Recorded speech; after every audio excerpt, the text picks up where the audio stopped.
Hey everybody, welcome to the Toys for Games cast, episode 59, recording on a late night, Friday night, February 19th, 2016.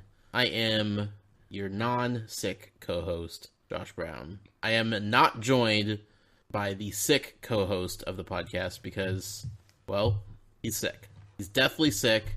He's been pretty much on his deathbed all week. I miss him like crazy. It's weird not getting texts from him. It's very strange and unusual, but it's okay, because I may not have the best co-host in the game with me tonight. Rude. But I have my better half. The best partner a podcast host could ever ask for. Mrs. Noyes, Valerie Striplin. I feel like we should have done a drum roll. I don't know why. Also, you're talking in a funny voice. Are you sure you're not sick? I'm used to wearing headphones, and because we're not on any Skype calls. Do you want to use headphones just for funsies? Maybe. Let's put them on. Mine are upstairs. Oh no, mine are right there. Like it feels Let's just weird put them on and see. Podcast with no headphones. Although we're probably not going to be able to hear each other. I can hear just fine with these on. I can hear just fine too. All right then. This Noise feels way more comfortable. we don't have. Why is this more comfortable? I don't know. I feel like I'm a professional now. Before, it's just us looking at a mic, awkwardly staring at each other, talking about a podcast. Can we now it feels like plugging we're them in? actually podcasting. Okay. Does that feel better? Like you can't look at me and podcast without headphones on? No, because it just feels like we're talking to each other. And we don't do that, so that's just Not weird. In this format. Like, we don't format our discussions. Well, we also don't just sit like this from each other and just talk. It's kind of weird. We typically do it via text. Or on the couch or something. Snuggled up or... Snuggle? Not like sitting at the table snuggle. across from each other. I'm not a snuggler. You're a big spoon. I am a big spoon. I like to be the big spoon. You're a snuggler. Yeah, I like to be the big spoon. I don't like to be the little spoon. With your body pillow, though. With my body pillow, I'm the big spoon also. Yeah. I'm the big spoon always. Always with the big spoon. I don't eat with a big spoon, though. I can't do it. That's the only way to eat cereal. I can't. Nope. I have to. It has to be able to fit in my mouth in a reasonable manner.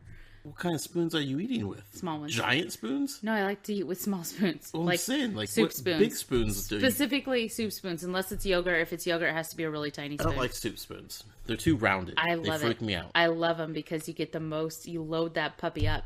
But if it's like a regular spoon, then I feel like the aerodynamics of it going into your mouth is... But the regular spoon doesn't hold enough soup.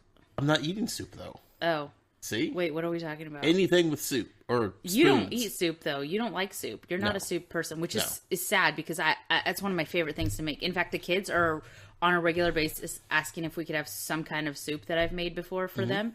And then they do oh, yeah, that's right. Josh doesn't like soup. Why and then don't I you just eat don't soup? make soup. Make it. And, I'll make something else for myself for dinner. Oh, bull honkity.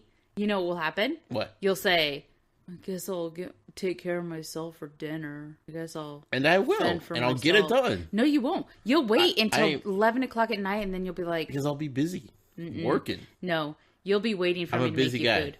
I can make 2 dinners. It's not beyond me to do that. So what's the issue? I know you don't like soup, and how frustrating for you to be like, hey, we're all having soup. You have to make your own dinner tonight. Sorry. It wouldn't be the first time in my life. Definitely is not going to be the last. I'm kind of concerned how you made it 30 years before you met me. Lots of eggs. And not even the good kind, like you taught me how to make. Like I scrape by with mediocre scrambled eggs. I see. And mashed potatoes. Instant. That's disgusting. It's not better for you. No. There's less starch. No. Oh, goodness. But so many more chemicals.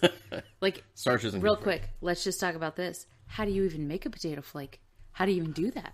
How does that even come to be? Science, that it's not a natural thing. They flake it off of a potato. It's just gross. It's like a cheese grater with you a just potato. do it like it was bills in your hand. Yeah, you're just flaking it off like very, very fine. This is a great way to start this podcast. Nobody knows what's going on. Also, I'm doing a really good job not cursing. It's going to be tough. It's going to be hard. Yeah.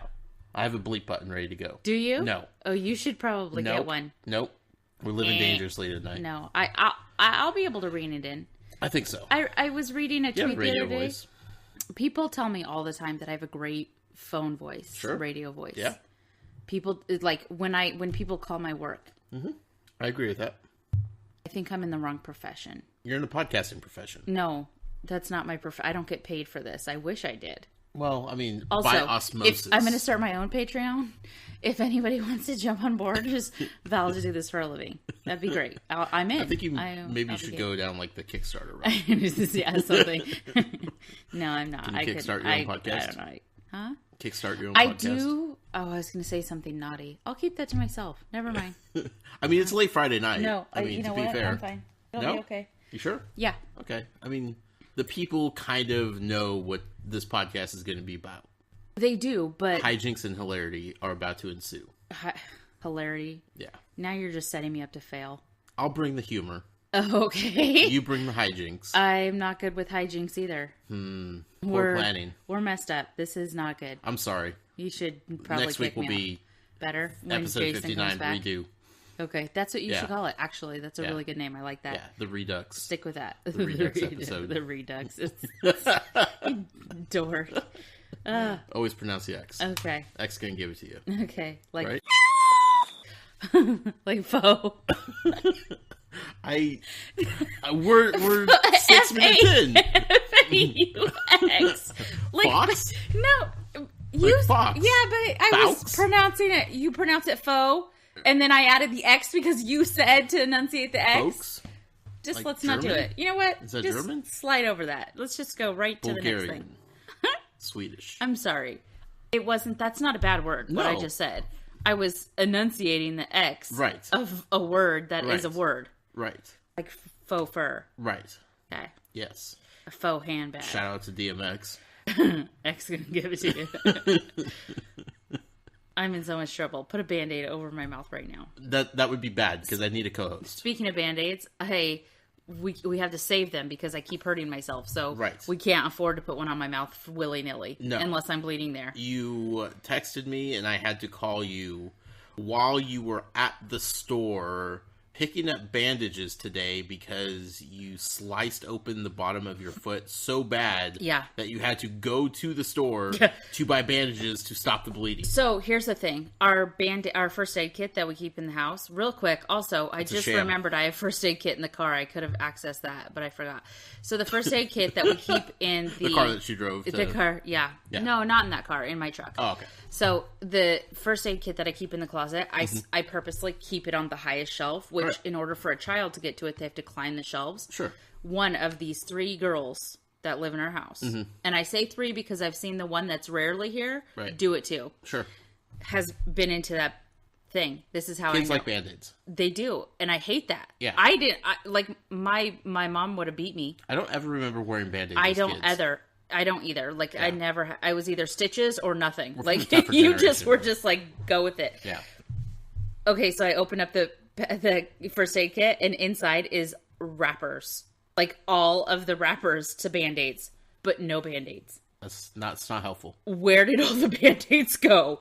And why is all the garbage in here? So I'm bleeding. Right. I'm on my tippy toes. Sure. Blood is gushing down my foot, and I keep lifting my leg. How's the carpet? Wiping it. I think I did okay because I kept wiping it, putting pressure, and standing there on one leg.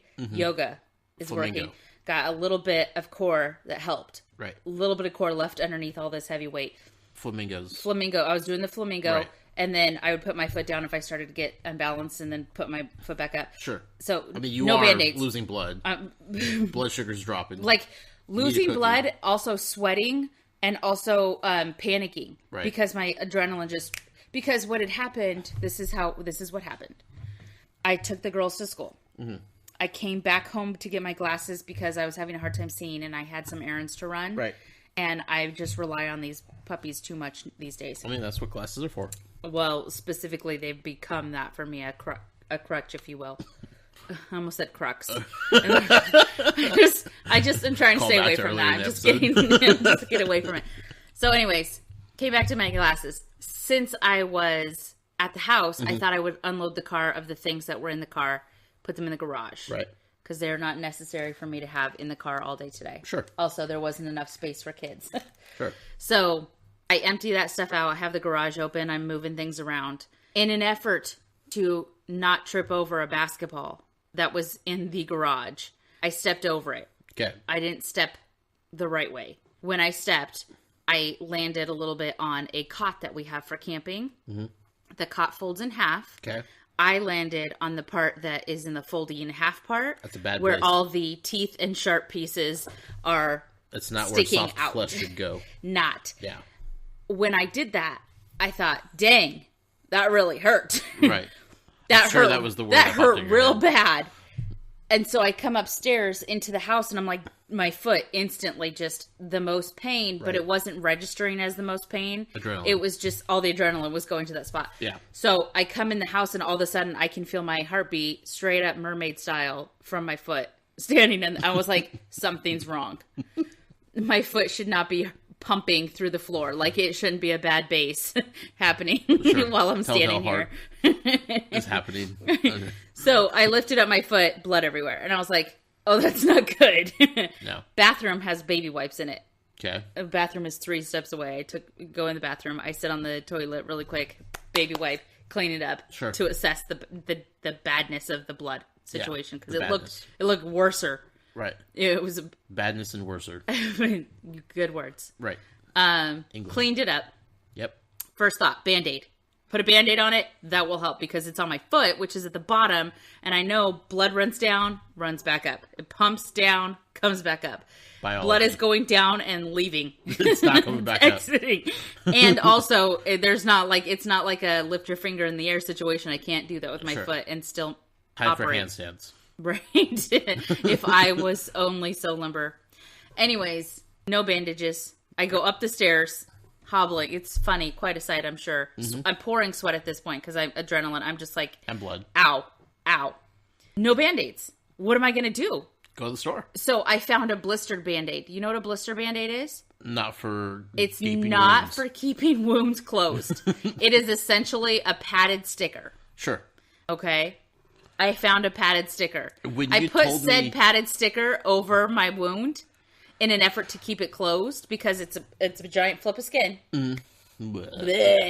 When you told me earlier that you had a sticker on your foot, I was imagining like one of your Lisa Frank stickers or something like that. That would have been my next call. That would have been the next thing I did.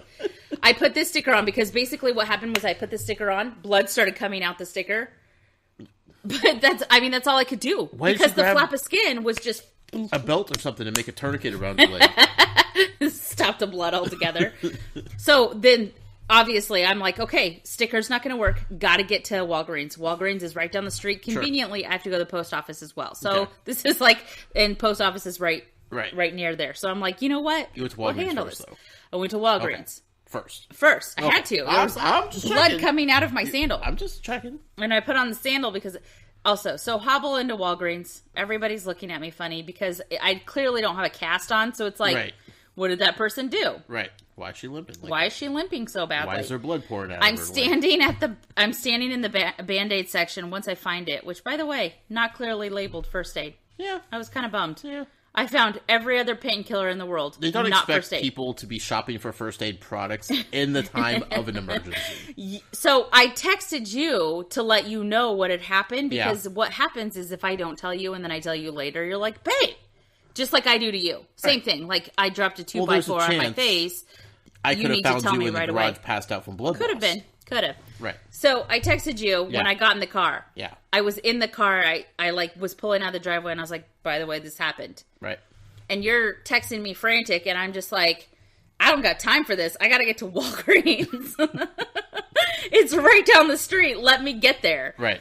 And so when you called me, I was just pulling into Walgreens and I'm sorry, but I was trying to handle the business with, and you're like, do you need to go to the hospital? I probably could have used some stitches, but I bought Band-Aids instead. And I'm standing in Walgreens and I am trying to be reasonable with the prices because Band-Aids are not cheap, by the way. Good Band-Aids. Yeah. Like good, gonna stick on their Band-Aids, not cheap. No, they take advantage of They do. And there's only like 6 or 7 Band-Aids in the box, but you pay like $10. And I'm like, why are these Band-Aids more than $1 a piece? Like there's something wrong here. Right.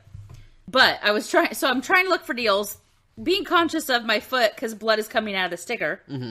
And also, like, the people around me are like, ghost lady, because I'm sure I was white, sweaty. Sure. I pick up 3 boxes of Band-Aids. Had to go down the toy aisle real quick. Because I was at Walgreens. I stopped. I'm looking at the toys and I'm like, nice selection. Do we need that Funko? Do I need that Funko? Like, that's what I did. I'm standing there in Walgreens, bleeding out my foot. Serious question. Holding 3 boxes of Band-Aids. 3 boxes of Band-Aids. You can't just buy one. You cannot buy one. You don't know how many you're going to need. Plus, we're out, remember, for our first aid kit. So I'm trying to be conscious of that. You might need the second box just for this one wound. Right. Yeah. So I'm holding 3 boxes, standing in the toy aisle. One leg kind of bent at the knee on my tippy toes. A little gimpy. A little gimpy. And I see a deck of cards. And I was like, I need those deck of cards. They're Disney and Bicycle at the same time. Pick those up. Walking. Limping. But there was something else I found. I don't remember. I found something else on my walk out. And I was just like, I need that. I get up to the counter, spend $20. Bought 3 boxes of Band-Aids. Deck of cards. Something else. Got into the parking lot and immediately did baby wipes. I bought some baby wipes for the car since I forgot to bring some with me. So now I'm like, there's blood and I don't want to put a Band-Aid over blood, seeping out everything. So I cleaned the wound. Then I dressed the wound. And when I dressed the wound, I dressed the wound. I put 3 Band-Aids. Sure. Like, stacked them. What is this? Not directly like on top. Like subway tiles. Yeah, just like, there you go. You watch a lot of home shows with me. So I staggered them. It's what it's called. It's Anyway, so my foot is nicely bandaged because there's blood it's coming out of everything. Right. Granted, there was a sticker on and I'm walking on it. And then I decided, I'm out and about. I want to run some errands. Here's the most important question. Still going to do my business. Yeah. Was there any black and white Mario World of Nintendo figures? I didn't see any. To be honest, I wasn't really looking especially for those. I was just looking in general. Real quick, Walgreens toy section. It's like you don't even listen to our show. Has stepped up its game quite a bit. That's what I'm telling you. Quite a bit. When I was younger, I remember going to Walgreens and thinking, I'm never buying a toy from here. These are so cheesy. It's the equivalent of buying it like at Safeway. At Safeway, exactly. Or any grocery store. The quickie Walmart marts, the marketplaces. Yeah, the grocery stores. You have nothing. Yeah. Couple of blind bags maybe of something. This Walgreens and everything faced and lined up perfectly. It looked like nobody had ever shopped there. They have the number 5 brick and mortar retail store of toys. They're doing fantastically. I would like to see them push that a little bit harder. Yeah. We're super doing impressed. Our best. Yeah. Well, we'll look at anything we can do. That's all we can do. I was super impressed. Blown away. Also, like I said, I think I stopped at the toy aisle before I even made it to Band-Aids. It might have been it was hairy. Hazy. It was hairy. Yeah, sure. That situation. I got to the car. I cleaned myself up. I put new bandages on and decided to go about my day. Right. And I just said, you know what? So after all that, here you are podcasting. Yep. Jason, he's dealing with a little tiny cold. Stop it. He can't even podcast. He's on with his me. deathbed. You're like bleeding out profusely. Nah. And you're like, I still got a podcast. I still got to do this. That's what you're saying, right? Tough guy. Is that what you're saying? I got this. Yeah? Yeah. You're calling Jason out. I just remembered that our headphones are not hooked up and we still have them on. Right. We're classy. We're super classy. It feels like we're podcasting though, right? It does. You take them off and it feels like a weird conversation. Mm-hmm. Just super awkward. It does. Thank you for joining me tonight. For sure. Yeah. 100%. I promised the people we'd put out an episode this week. Can we pause for just a moment? Actually pause or... No, we pause. Just keep talking. Okay. This is not a literal pause for the listening audience. This is a hypothetical pause while Valerie scoots away. I just wanted to show you these bicycle cards because I forgot that I picked them up in my nice walking around situation. Sure. Not bad. Walking around / dying. I wasn't dying. For the people that may not know, you are an avid fan of playing cards. Right. Yeah. Sorry. I should have mentioned that. Yeah. I am... People were probably wondering why you were so obsessed with this. They're like, why is this lady stopping in the toy aisle and then picking up a package of bicycles? I mean, you never know when a game of bridge is going to break out. It's not bridge. You know what it is? It's War? A game called Nertz. Number 1, Nertz. Nertz. Not an X. No. I'm staying away from that letter. I'm staying away from that letter tonight. I'm done with that letter tonight. Just for tonight. I'll pick it up again tomorrow. No, you never know when a game is gonna and so the card game Nerds is these are not the cards with the they do. I just didn't see it. they have that cigarette wrapping on them, so you get the cellophane off. Makes a nice sound. The only thing that I know to reference is cigarette wrapping. I feel like everybody just gets it at that point. Nerds is a card game that you can play with as many people as you want, but every person has to have their own deck of cards. Right. And so if that... Now, granted, I would not play a game of Nerds with their own unique... Yeah, so I would not play a game of Nerds with this deck of cards because this deck of cards is, like I said, they're Disney. They are Bicycle, which I am a fan of. You appreciate the brand. I appreciate the brand, but they're Disney, and so they have the pictures on the face. And so when you're playing such a fast game, you're not, you want to be able to see everything. You want it to look like regular playing cards, but they can't be matching. Yeah, you need it to look. It's tough. It's complicated. So it's involved, but so you can't have fun decks. Like I have a lot of fun decks, right? And I'm pretty particular about my fun decks too. I don't just buy games. Professional Nerds games. I don't buy cards just like willy nilly, just like any. No. I don't buy. I don't like go out and just buy crazy face cards. Like I'm particular about the brand, the style. I need them to feel a certain way. I know this sounds really snotty. No. Cheap playing cards are not fun to play with. But anyways, these are pretty, right? Look at them. They're all vintagey looking. Yeah, I like them. They're nice. They look cooler than what the box displays them. Right. And you know what? When I was looking at them, I was like, well, they seem like they're going to be kind of silly, but I want them. And they say Disney. And they say Bicycle on them. $4.95 or something like that. And I'm like, I spent $4.95 on Don't ever let me take you to Barnes & Noble. Oh, They have some legit Bicycle playing cards. I know. There. I'm aware. Yeah. It's pretty bad. So, these are cute. I like them. I just wanted to show you. I'm sorry. I just did that during the podcast. And the podcast audience loves seeing those cards. I'm going to post a picture of them right now on Twitter. Actually, that's a fantastic idea. Give them some context when they're listening. They could reference back to you. I'm going to say, cool cards. You'll hear about these later. How about that? And then I will definitely retweet them. Okay, so I'm going to do that. So people will know what's going on. I'm going to do that, and then I'm going to do this. So far, we're 20 minutes in, and I don't even know if people know why they're listening at this point. Oh, really? Well, because... We haven't even introduced the show, have we? No, not really. We're talkers. Well... Maybe we shouldn't podcast together. Maybe we should more often. Or, yeah. Maybe that's the problem. Toys for Games Cast, of course. Jason, hope you feel better. All jokes aside. Heck yeah. I don't like that guy being sick like that. Yeah. So sick that he's having to cancel plans. Like, that's sick. Yeah. Like, you're for real sick. Right.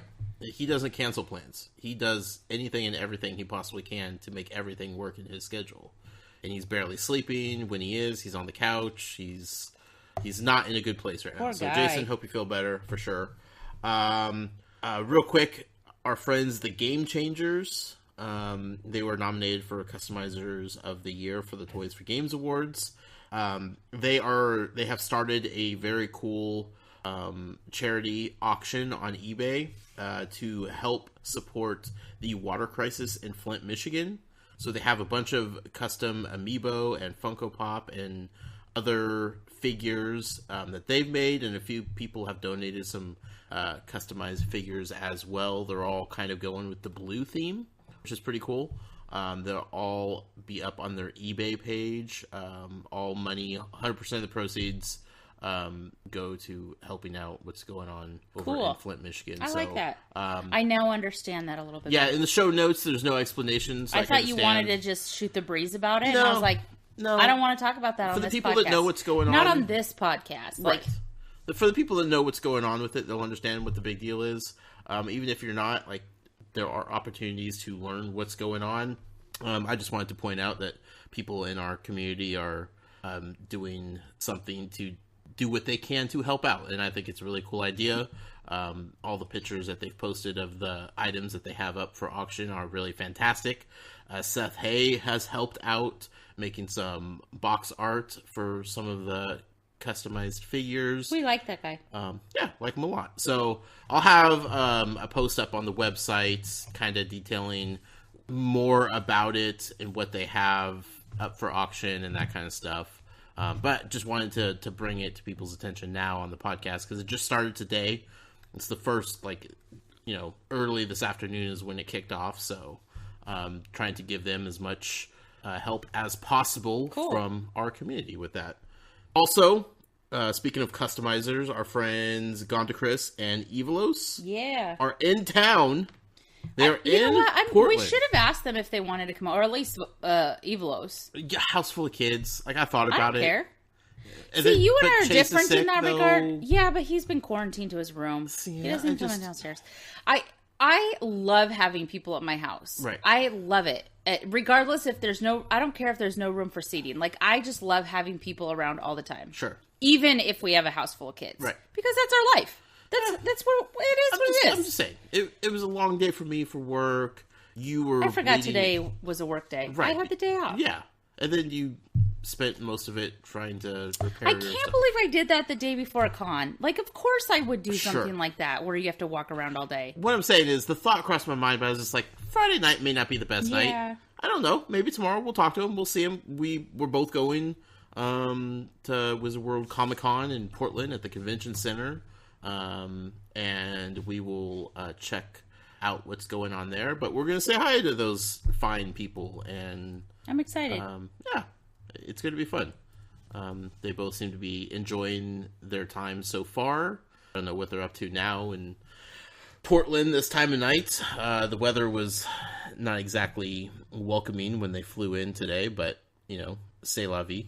That's kind of the Pacific Northwest for you. Right. But, yeah, I'm excited to say hi and hang out with them and check out the rest of the convention and, you know, spread some love to people in our community that we are friends with. So right. It will be good times. Val? Yeah. This is the part of the podcast where we have to transition a little bit. Oh, okay. We need to transition into the news part. So are you wanting me to create a great segue? No. What are you looking for from me? Well, for one, since Jason's gone, I'm relying on you to be the expert. Oh. You knew that going in, right? You did all your research. You read all the dirt sheets. Not ready at all. I don't even know what dirt sheets are. Like the tips, hotlines, and whatnots. You're funny. What are you even doing on your phone I'm right just now? playing. Yeah? Yeah. I mean, it's a podcast. We're podcasting. I mean, trying to get your attention, trying to keep you engaged and motivated. We're good. And then you start taking pictures and you're like, I was tweeting to the people about what I was doing. What's up, people? I also think I forgot to do the Toys for Games cast, so you might want to retweet that. It also might have tweeted. I follow you from the Toys for Games cast account, so. Yeah, but I think it went to my other Twitter account now that I think about it. Uh-oh. So, you know what? Did you Instagram it first? Yeah. Uh-oh. That's what happened. That's not going to work. Nope. People are going to be confused. They're going to say, who's this person? Man. Oh, man. So, we got to start with the news. There's 4 franchises that we like to talk about on this podcast. Right. Can you name all 4? Yeah. In order? Or? No, there's no order. Well, listen, sometimes you guys do an order. No, we have no order. Lego Dimensions. Yep. Amiibo. Yep. Skylanders. Yep. Disney Infinity. Which one would you like to start with tonight? I have been dreaming about Disney Infinity lately, and I don't know if it's because I've listened to a lot of Toys for Games recently. Okay. Or if it was just the most recent podcast I had been playing. It's not a bad problem to have. But I've been dreaming about Disney Infinity. Like, in my dreams, sleeping, right. And dreaming about Disney Infinity. Kind of weird. Don't ask me what, like, the theme of the dream was, because I don't know. Sure. I don't, yeah. I got nothing. So you want to start there? Sure. We'll just hash it out and see. Well, I guess I'm more of a tell me the bad news and then tell me the good news. So I guess who has the least amount of information? For the 32nd consecutive week, Lego Dimensions. So let's talk about them first. Let's work our way up to the most information. Okay. And do you think we could cover Tsum You have the show notes while right we'll in front be of on you. this? Cover what? Tsum? I don't believe those are Toys to Life. They're not. Yeah. We have another podcast. It's called The Collector's Edition. Yeah, you never invite me on. On contraire. Okay, you don't invite me on every week like I want to. Well, we only do it once a month, so... Yeah, but I feel like we could talk about it once a week. Especially when there's a whole segment where you and Jason talk about what you've recently picked up. Right. And I've picked up so much recently. Sure. Via you. I haven't picked it up. You've done it. I don't go to the stores as frequently. So do you feel like you and I should maybe have like more of a smaller weekly Tsum collector's update edition? Just about Tsum? Of whatever you feel like you need to talk about. I'm just used to that cord being stretched across the table, so right. in order for this to headphones feel that aren't authentic. Yeah. I think We gotta stay on point with this authenticity we got. Let's start with Lego Dimensions if that's a lesser amount of information. Oh, by far. Okay. By far. I don't want to be like, I want to build it up, right? I want to start like weak to build up. To the crescendo. I thought it was pronounced crescendo. Is there an X? I didn't say an X letter. I don't know. Don't. X silent? Stop it. X. Maybe it is crescendo. It is crescendo. Crescendo? No. That doesn't sound right. I'm making up things. Let us know. Who's I'm right? not going Who's to. wrong? No. Look at these Tsum Tsum sitting next to me. Aren't they stunning? All two of them? They're beautiful. Well, I mean, it is what it is. Lego Dimensions. Sponsored by our friend Brett. You can find him on Twitter at BrettMan79. I just love him. He's a fantastic guy. I do. I love him, and I want to work for him. For him or with him? It doesn't matter, but for him would be fine. I don't know if he has even people directly. He might need an assistant. I am really good at assisting. He's probably getting to that point. He's a big deal. Yeah. He shared something with us. Oh. Earlier. Go on. It's on Twitter, Instagram, or Facebook. If you use I'm not friends with him on Instagram. Share your ears with a pic of you and an ear hat. I have ear hats.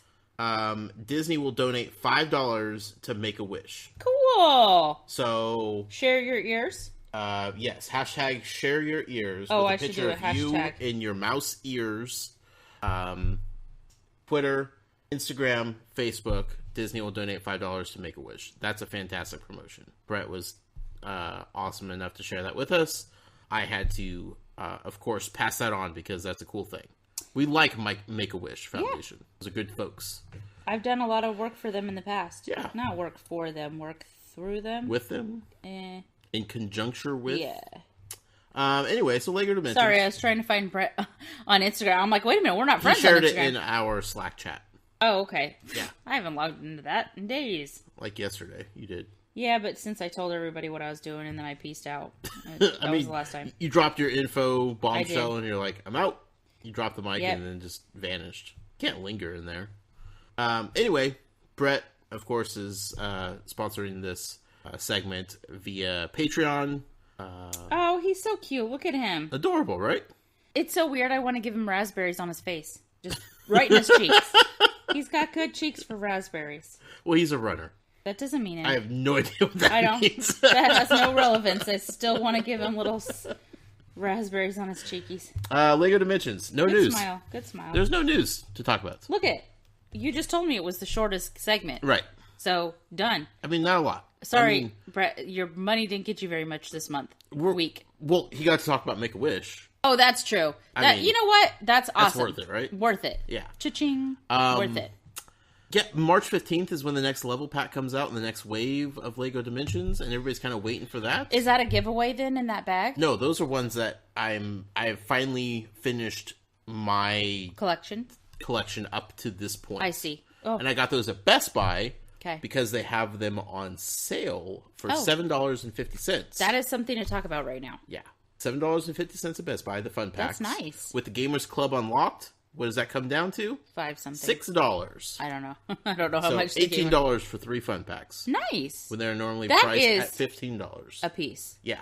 Oh wow, that's a win. That's a heck of a deal. Big deal. That's like a 3 for 1. Yeah, almost. Close to it. Yeah. Math is kind of. This isn't a math podcast. No, never claimed to be. Okay. Well, I am not a mathematician, so perfect. You are fit to be on this podcast. Good. Good. It's a great deal. So now I've finished. Finally, I that was the one franchise I was like, I'm not going to go all in day one. I'm going to take my time with it. Which I don't know why, because you played it so much. Yeah, but it just seemed like every time they add a level pack. This whole house is like a super fan of Lego. The Lego franchise, just the whole thing. Lego. It was just the last game to come out, though. So after everything, it's like whew. You're so broke. Yeah, and with the level packs constantly coming out, I keep going back and playing the game. Yeah. So if I'm buying new characters along the way, then I'm having more incentive to play as them. I see. Instead of buying them all at once. I like the way you did that. Yeah, it worked out. How's that credit card payment going? What's that? I said, how's that credit card payment going? Just fine. I'm just kidding. Working good. I don't. But I've been able to wait for sales, and that was that's been a big thing. So right. Yeah. Can Tsum Tsums go on a 2 for 1 sale? At Target, they were on sale. I thought that was just the plushies. The vinyls. Really? Yeah. Is the Buy sale two, over? get one free. Because I just heard about it today. I think it's through this week. Okay. So I think tomorrow's here's the last the day unfortunate thing. They Yeah, don't well, sell any. seriously. They don't have any vinyls that I need. This is not a Tsum Tsum podcast. I know. I'm sorry. But it's Brett's segment. It is Brett's segment. And he works for Disney. And he does like Tsum Tsum, I think. He sends them to us sometimes. Yeah, only because he knows that we're not down there to get the park exclusives. Which there's more coming out. Pirates of the Caribbean. Yeah. Yep. Sorry, this isn't a Tsum Tsum podcast. With the Dang redhead. it! I'm messing it up. I knew it was coming. Brett, I do love you, regardless of your sending of Tsum Tsums. Whether or not you're doing them because you love them or you just love us. Right. Right. I do envy him 100%. I mean, he works for Disney. Heck yes. Yeah. I've known people that have worked for Disney. But he's a happy Disney employee. But they weren't unhappy Disney employees, the people I knew. Some of them. No, none of them were unhappy. Also, happiest place on earth, it's real hard to be unhappy about that job. No matter what Talk you're to the doing maintenance technicians that have to work on It's a Small World every day. I'm sure. Well, Matterhorn, what's up? No, I guess what I'm saying is like that Disney magic. And there are some Disney employees that I have known that after like 13, 14 years of having worked there, they were just like, yeah, and done with, but I feel like Brett he's in a good position. He's like lifelong what he Disney does there and fan. and his running and participating in, and I hear about him all the time because Menace is a radio DJ in LA. Mm-hmm. He's gone to the Alani. Mm-hmm. I don't know why I say Alani, where Brett works for. Yeah. He does stuff. He's in charge of. Okay. Yeah. He runs that stuff. He runs that. He big runs kahuna. that. He's the big kahuna for that. Yeah. I like it. Although that's not the right. We shouldn't say those things. Anyways, he runs that situation, and Menace, this DJ that I follow from LA on Instagram, Right. has been there. Yeah. And he also is a huge fan of Disney. Sure. So he's always taking pictures, and then knowing that he's doing runs and Brett's doing runs, and I just am like, I feel like I have a kinship with these people that I've never met. I don't know if Disney's bringing us together through the internet or Well, what you've the deal definitely is. met Brett through osmosis. And he's on our fridge. He is. I left his Christmas card that he sent us. I left that pitch because I just love him. He's just so great. Why wouldn't I keep him on the fridge? Yeah. I mean, other Christmas cards got cut. The ones that didn't have pictures. Right. Somebody else sent us a picture. It was who was that? It was TJ. Dark TJ. Well, and I don't think the picture was of Dark TJ. No, it was him. Dark and TJ doesn't like flash photography. It was him and his partner and baby. Yeah, his family. Okay. Yep. So, that one didn't make it onto the... I think because it came after Christmas. It came after, and so it didn't make it onto the board of things. Right. So when I was moving, and it's on the table somewhere. Yeah, it's still around. I say on the table somewhere because our table right now It's has eBay headquarters. Tsum, my eBay stuff, coloring books, receipts for stuff Adult that we may coloring need. books, by the way. Adult coloring books, yeah. Not Well, kids' no, coloring listen, books. I love kids' coloring books. Don't even. What I'm saying, though, I mean, there's A fresh box of Crayola. A touch of professionalism with the coloring There's books. no... And a plant. There's a plant on our table. There is a plant. We use our table as a desk. There's a Santa Claus. We don't use it as a There's table. some tape. Butters. Let's break it down. There's Butters. A box of Yokai Watch. Which I almost picked up some blind bags for you today, but I was like, I'm scared to. Well, you know, I'm still missing some. Yeah, but I think I'm just scared to get the wrong things. I can't feel for them like I can't can feel other for blind them bags. either. They are 100% blind. There's a Ninja Turtle piggy bank on the table. There's It's pretty legit. Raphael. We should start putting money in it. All your eBay money goes in there. It could. Good. Anyways, it's a thought. My DS, most important. Most important? One of the most important things on the table. I mean, you're here. I am not on the table. Your arms are. Okay, stop it. You're getting specific. Well, I feel like it's a specific thing to talk about. Our kitchen table. Lego Dimensions. We're just patiently waiting for March 15th. The next big release of Lego Dimensions. Come on, Lego. We need something. I feel like you took two Lego bricks in your hand and blew on them Lego. and said, "Come on, Lego." I was throw them Getting on ready the to throw ground the and dice. hope they form The Lego a dice. minifig. That's cool. That's That'd be a cool sweet. idea. I like Magnets. that. That would be cool. Yeah, That was me making noises with my mouth. naturally. You know. Anyways, What's next? What's the next? Like, let's do it. Build up to the biggest news. What's going on? Let's go to, I don't know, Skylander Superchargers. Ugh, I'm mad at Skylanders. Well, we'll figure out why. First, we gotta point out the fact that the Skylanders part of the podcast is sponsored by... Can I say it? Yeah. Matt Sonnenberg. Where can you find him? At SCL Matt. Right. What's he responsible for? SkylanderCharacterList.com. .com. That's what I just said. Yeah. I'm just repeating Also, it. Collector's Crossing. Yeah. Is coming up. Right. You know why I'm excited about that? Because he's going to have a Tsum Tsum checklist for you? Yep. And a Yokai Watch checklist? Nope. And probably some Animal Crossing stuff, I hope. There's not really things to collect for Animal Animal Crossing. Crossing. Collect anything that has Animal Crossing on it. But there's not, like, sets. I don't care. It doesn't... There's cards. Yeah. He'll probably have those. Yeah. Because he loves Amiibo. As he should. Which is weird that he doesn't sponsor the Amiibo part of the podcast. But he doesn't do an Amiibo website. He does a Skylanders website. Right. So he's... Do you not see where I'm going It's with this? SkylandersCharacterList.com. He is. CL Matt. Yep. He is born and bred to be the top-ranking official for Skylanders news and information.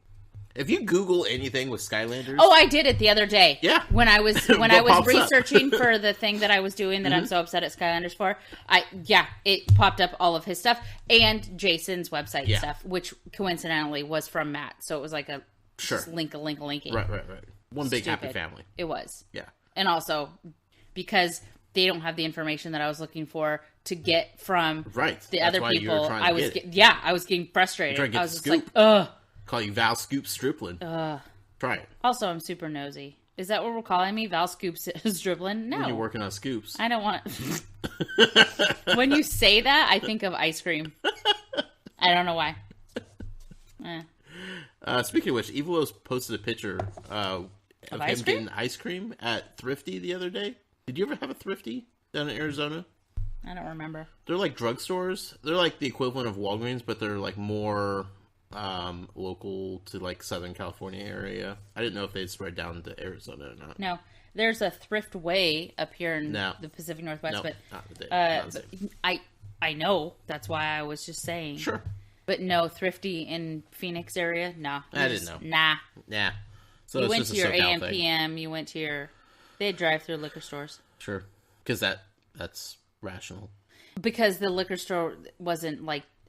It's like they call it in California. It's the 7-Eleven. It's the corner store. It's not a liquor store. Right. Okay. I'm just saying drive-through liquor stores are kind of... Yeah, wouldn't that be great, though? I just want a Slurpee, man. Just drive-through Slurpee. Yeah, drive-through Slurpee would be that great. Awesome? I'm just thinking of the concept of like serving alcohol to people. No, that wasn't the idea. It was just the liquor store. I know. I'm just okay.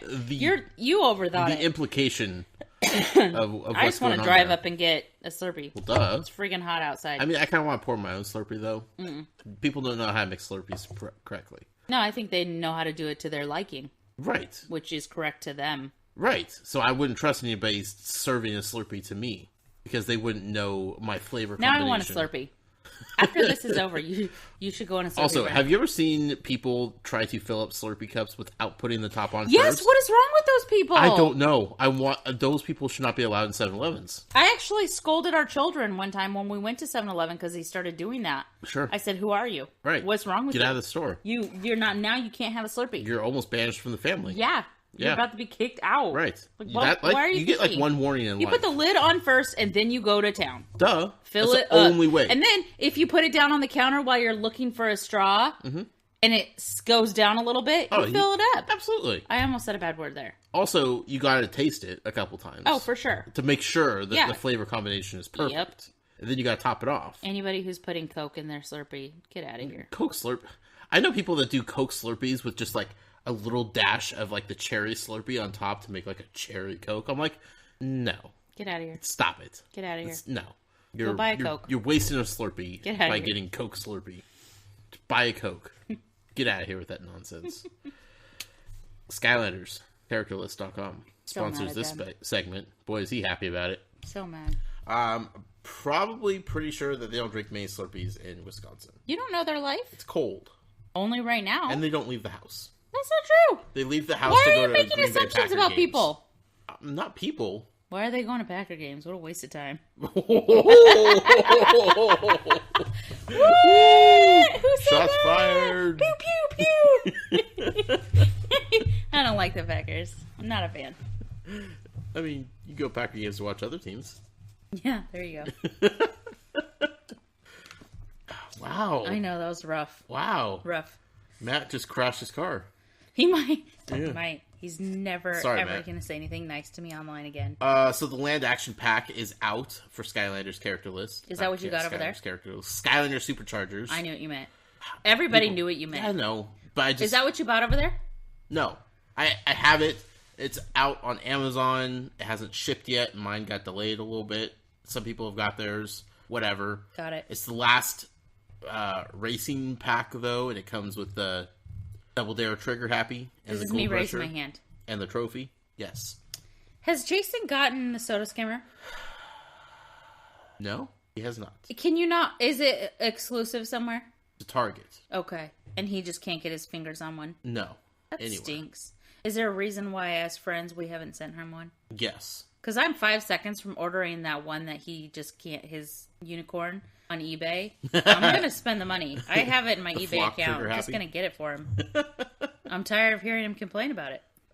Yeah, but then he would have nothing to I live know. for. I know. Like, that keeps him going. That brings him back to the podcast every week. I just want him to have it. I love him so much. I need him to be happy. I And understand feel fulfilled. I understand that. Yeah.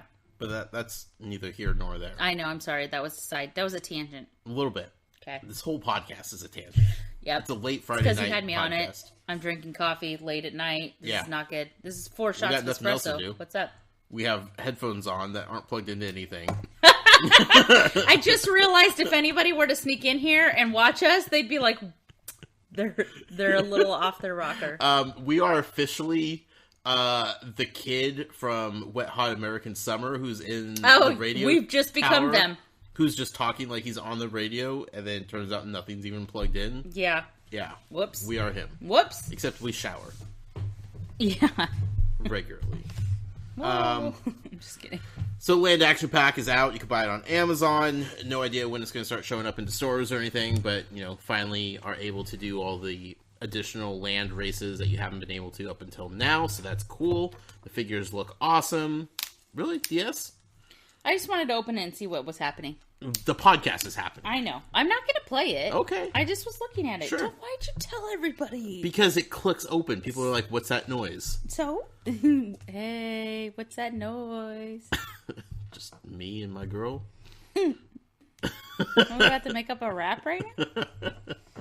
No, this is the can't PG podcast. Just because it's a rap doesn't mean it can't be PG. Look, I'm not Will Smith. Summertime. So yeah, no idea when the Land Action Packs are coming to stores. Whatever. Let's talk about the Power Blues. Okay. Okay, you want to talk about those? No. Well, we have to. Okay. So everybody knows about the Power Blues by now. They're showing up in Walmarts. I found them at my local Toys R Us. How many did you find? There were several of each vehicle and character. On how many pegs? Spread out over like 8 pegs. Because Toys R Us is not messing around with their Skylander displays. Never. Ever. They have aisles and aisles. Yeah. Multiple pegs. Yeah. Multiple items on each peg. And end caps and middle aisle caps. And Skylanders, we are right here. They love what they Skylanders. advertise. Right. Right. So I found the Power Blues. Right. Super excited. Yeah, you did. Took them to the register. Yep. Nope. Not selling them to me. Not today, sir. Nope. They're like, get out of the store. What are you even trying to buy this stuff for? Like, I just want to buy my Power Blues. Because they're powder blue. She's like, no, not until March 2nd, sir. And I said, but ma'am, other stores across the country are selling them. People have them in their possession. People are opening them. People are playing with them. People are loving them. People are selling them on eBay like boneheads. Tell me about it. I just want to be a part of the conversation. I listen to the conversation. I make the initiate conversation. the conversation. I want to be a part of the conversation. She's like, no, not selling them to you. Not till March 2nd. So, didn't know that they were register locked. Skylanders are never, ever really register locked. Rarely are they, especially at Toys R Us. So, Toys R Us has them on lockdown until March 2nd. Everybody is finding them at Walmarts all over the country. Walmart pays no attention to street dates when it comes to Skylanders. They're just willy-nilly putting them out there, selling them, no problems, no questions asked. I think they've even shown up at a Target, I think I've seen also somewhere. So, Toys R Us is breaking my heart. I know they have them. I will be back March 2nd for those if I don't find them at Walmart first. Kind of a bummer. I was super excited because they have the buy one, get one 50% off sale going on. So I was like, this works out great because I'm picking up 4. No, not happening. So that's the story. They look great. I loved them. I had them for a little while in my possession. I walked around the store with them. I was parading around with them. Talked to him, cuddled him. Yeah. Then I had to put them back. Broke my heart. Sure. But for those that don't know, they are part of some sort of cross-promotion with a charity organization called Autism Speaks. Their campaign is called Light It Up Blue. And which is launching March 1st because autism awareness is in the month of March. Right. So there's some sort of promotion going on. Somehow Activision worked out this deal with Autism Speaks to make these things. Val Striplin has started to do legwork, reaching out to the PR department of Autism Speaks. And what did you say to him? What were you looking for? I emailed the VP of their marketing. Sure. And said, with the recent release... Actually, let me pull up the email. I'll tell you exactly what I said. Okay. Because I was curious, obviously. Right. And I'm a big proponent of supporting charities, especially if it's a charity that's a worthy cause. Granted, this charity does have some controversial backgrounds, but if we can get some information to the people, I don't see the harm in making sure that people understand what the purpose of these Skylanders is. Right. If there is going to be a promotion, so... At least be able to inform the people, like... If it's an organization, charity that you do not want to support, and a portion of the money from these sales go to that, right, then that's something that people would like to know.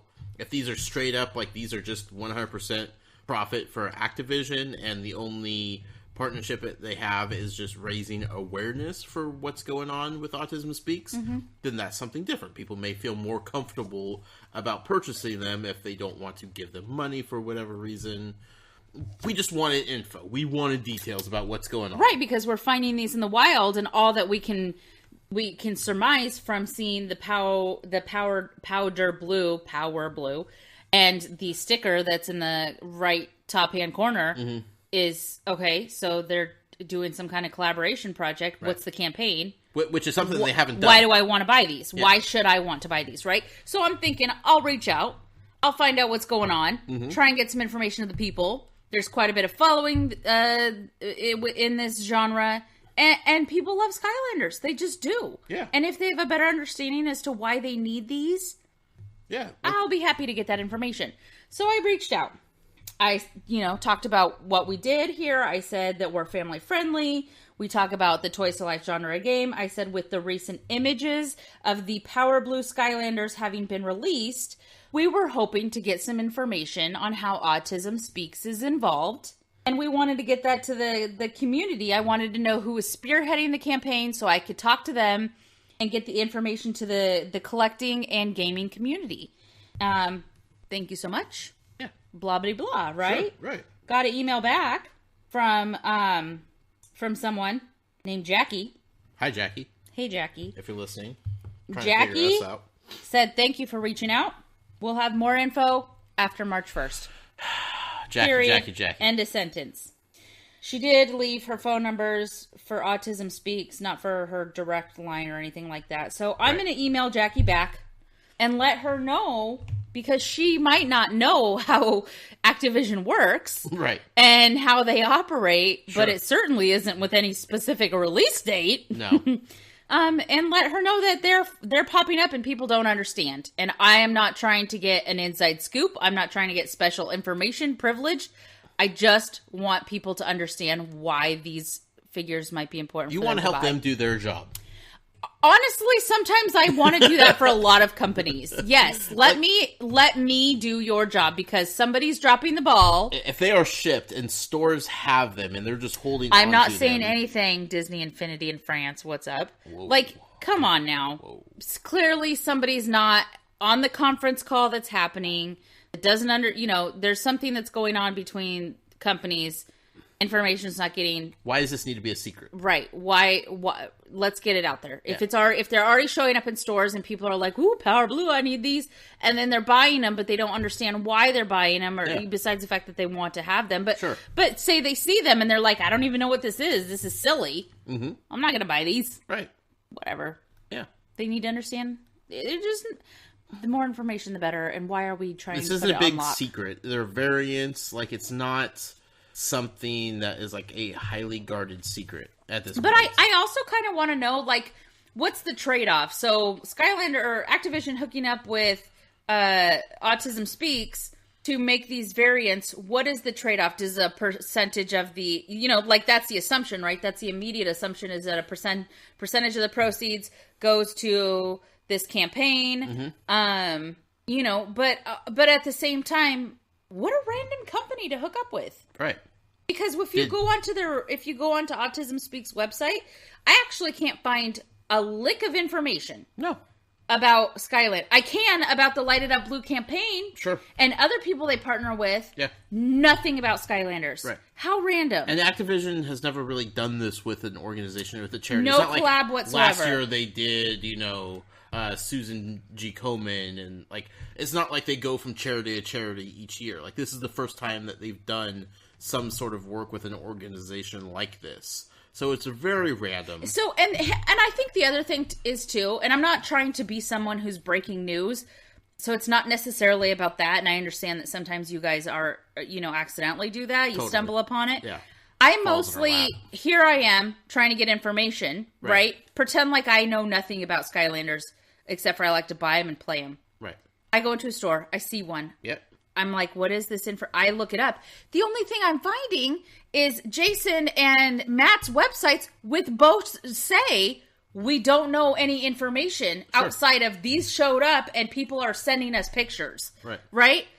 How is... So we're basically spreading the same information to everybody else. How many people visit those websites? A lot. Hundreds of thousands of people. If not millions. Visit those, if not millions of people visit those two websites. How many people visit Autism Speaks? On a regular basis? Probably not near as many. Not looking for news. But what I'm saying is I basically am trying to be out. What is that? Let me get you higher. Yeah. Let me put it out. What is that called? It's called something. Let me amplify your thing. Your message. Yeah. So that's all I'm trying to do. Boost the noise. Yes! That was what I was looking for. Crank it up. Let me boost your signal. So. Well, here's the thing. Like, as you... Even if you weren't doing this for like a news perspective, if you were just looking at it from a consumer perspective... That's what I'm saying. That's what you... What is the benefit of them withholding the information? None. If you, the consumer, is holding that in your hand right now and they're like, in 2 weeks we'll be able to tell you what that is. Well, and not even just that, but say I was at Toys R Us and I was trying to buy this thing. Yeah. Like you were today or yesterday. Mm-hmm. And I don't know anything about it except for I want to buy this toy. Right. Why can't I? You have it out in your store. Why can't I buy it? Yeah. So now I'm going online. I'm trying to find out, and I can't. Yeah. You just lost $15. Yeah. Or, whatever the price is. Times 4. And, yeah. I'm sorry. It's not going to happen. Now Absolutely I don't want to buy it. And I'm not going to come back in 2 weeks to buy it. I'm just not going to remember. Yeah. I have too many. There's Tsum Tsums. Tsum Tsum Tuesday. I mean, it's coming up. I don't have time for this. Don't mess with my heart like that. Ridiculous. Don't mess with my heart like that. If you have a promotion, if these things are in stores, if you're shipping them out to stores, they should include press releases saying, hey, these things are coming out. This is what's going on with them. Start spreading the word. We're excited about it. We hope you're excited about it. Right, and I feel like there's no excitement either. No, there may be excitement, but they're holding it tight to their chest, which is silly because Activision gives no care to the world. They're just like, sell them. Yeah. Put them out. Money. They want money. I'm not putting a sticker that says street date. Nope. I don't care. Like, I can understand them not wanting to talk about it if they weren't in the wild. They are out. Stores have them, and they're holding on to them for the next 2 weeks. And the stores are selling them. Yeah. Some of them. So, obviously. Come on, Skylanders. Do something about it. Talk about it. Not just Skylander, not just Activision, but... Yeah, maybe it's not Skylanders' problem. Come on, companies. Don't be silly. Be proud of this promotion. Crazy pants. Don't treat it like it's I really think I'm supposed to work in marketing. I feel like I am. I got a job for you. I'm going to call Johnny Vignacchi, see if he needs some JV? help. Yeah. JV needs some help with marketing. I know. Yeah. How good at you are keeping secrets? Real good. You're hired. Real good. Automatically qualified. Pillow talk doesn't count, right? Nope, never counts. Pillow talk with your significant other does not count. What if you're wearing Raphael Teenage Mutant Ninja Turtle That's glasses? what we do when we're talking serious. Naturally. That's serious talk right there. Yeah, that's real talk. This is actually a true story. We actually do have Raphael glasses that we put on when we're talking serious. It's the way to indicate breaking the fourth wall. We did a long time ago. So yeah, that's what's going on at the world. We're a 3-wall household. That is wide open. We are made of glass on that fourth wall. Are we? Yep. I pretty much tell everybody anything. Just a house of glass, wall of glass. Just one. Cast stones. Anyway, Lego Dimensions, Skylanders. Who's next? Let's go to Amiibo. I knew you were going to say that. I'm saving Disney Infinity. I know. Is it because I've been dreaming about it? Yeah, I think so. Okay. Yeah, it feels like that's the climax of this I'm not mad. podcast. Go ahead. The Amiibo segment of the podcast is sponsored by our friend over on Twitter at... I didn't look, but I was going to say Amigo Amiibo. Is it him? Perfect! Because I seriously was thinking it should be Amigo Amiibo. Obviously. I like that guy. Amigo. I like that person. It's a guy. The Instagram page for... is Amigo? Awesome. I love it. Have you seen his YouTube videos yet? No. You need to watch them. I am terrible at the YouTubes. They're hilarious. The only thing I watch on YouTubes is eBay They're stuff. in Spanish. That's awesome. But he has a fantastic voice. He was actually on I heard his voice. Yeah. He does have a great voice. Yes. Love his accent. Absolutely. It's beautiful. It is. Where can you find him? I wonder if our accent is beautiful. Not at all. Oof. We have a garbage... Amiibo Amigo can be found at amiiboamigo.com on Instagram and 8BitCR on YouTube. That's right. 8BitCR. 8BitCR. I wonder why not Amiibo Amigo. Huh? Well, he has an Amiibo Amigo YouTube channel. Okay. But he also has the 8BitCR YouTube channel where he does reviews of games and he does subscription box openings and all kinds of fun stuff that has nothing to do with Amiibo. Got it. And that's a fun channel to watch. Got it. His Amiibo Amigo YouTube channel is also fun, but it's very just heavily influenced by opening Amiibo. I think my problem with YouTube is because it's connected to Google and I have so many Gmail accounts for different activities. You're telling me. I subscribe to different things, but I don't remember which email account I'm subscribing. Yep. So then when I go back and I'm like, yeah, I'll watch that for you. Like, I'll like it, favorite it, subscribe, whatever. I'll do all the things that you get extras for, whatever, however that, I don't know, right. Business. I go looking, and then when I find them, I'm like, why does it say I'm not subscribed? I know I subscribed. Subscribe again. So then I've got it on like all 4 different email addresses, and they're like, who is this lady? Do you remember when we did the Customs for a Cure? Yes. The rookie mistakes? Uh-huh. And you and I packaged up the Amiibo and the figures to send out to people? Yes.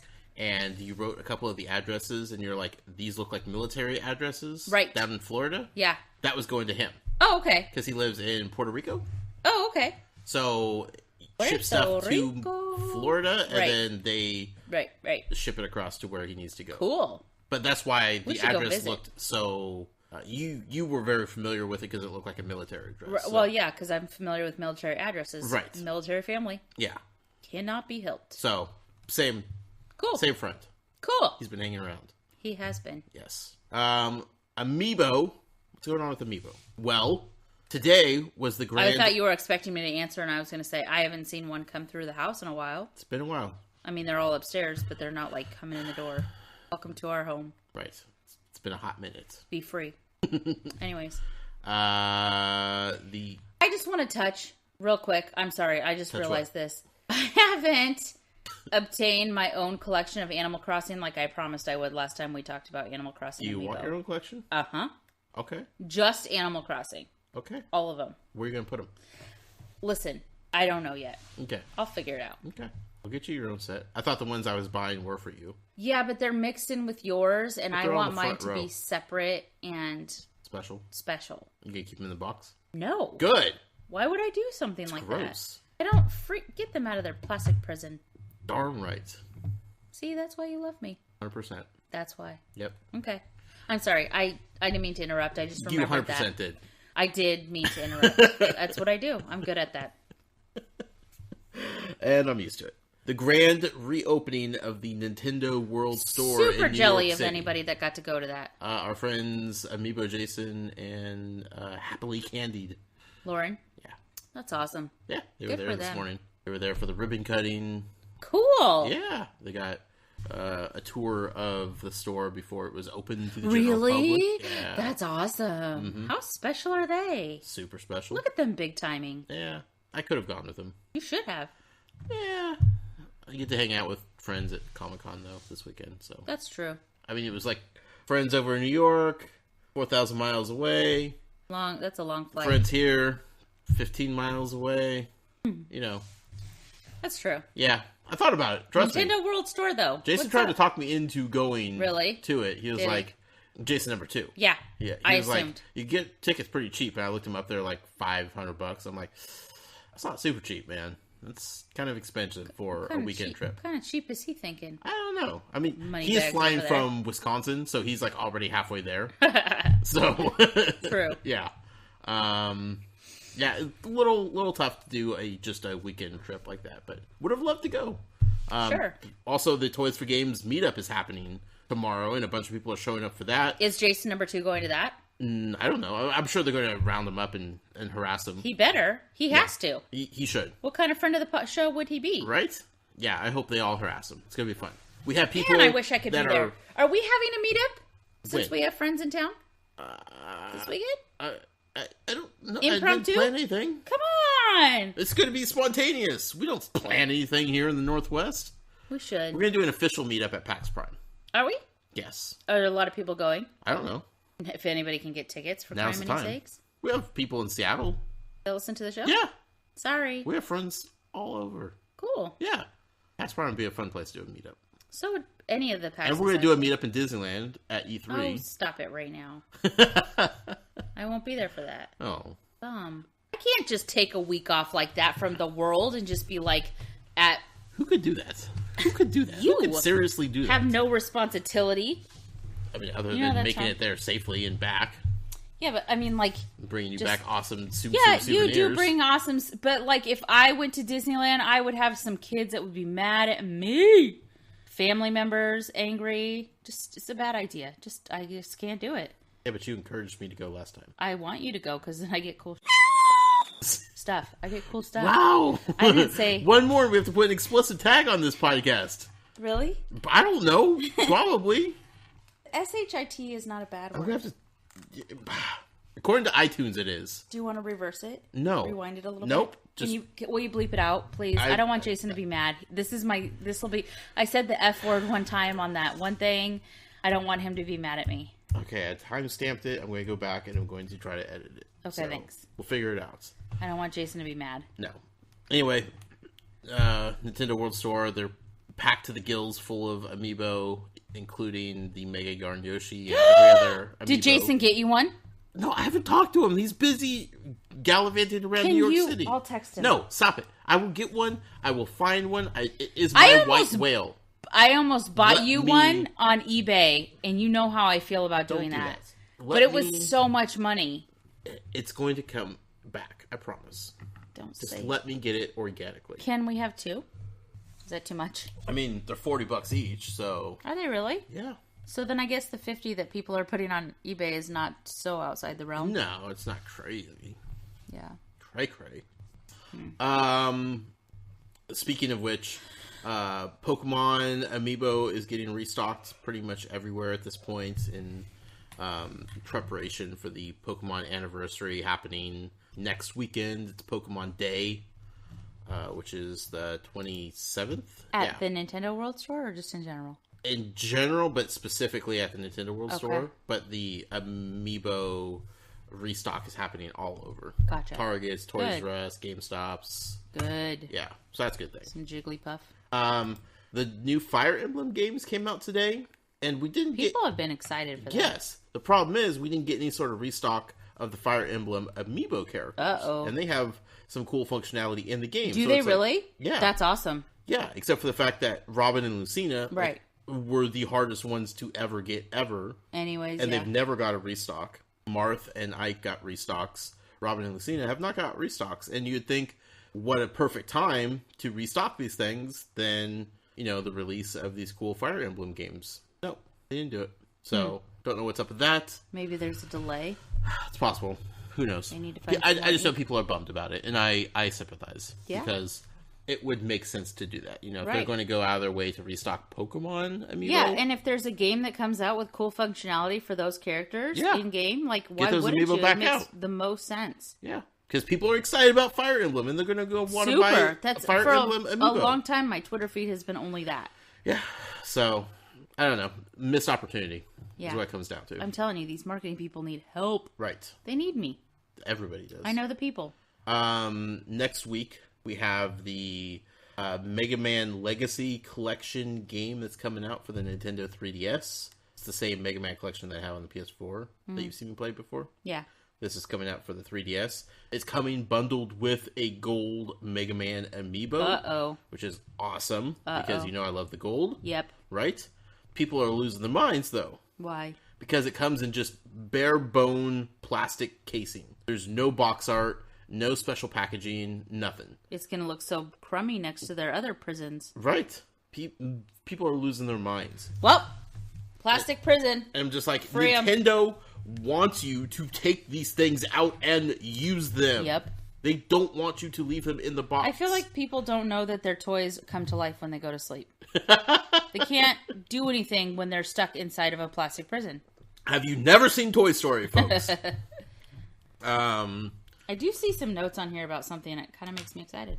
So people are not happy about that, but it's like, you know what? If you're not happy about it, then you need to reevaluate your decisions. Please don't get mad.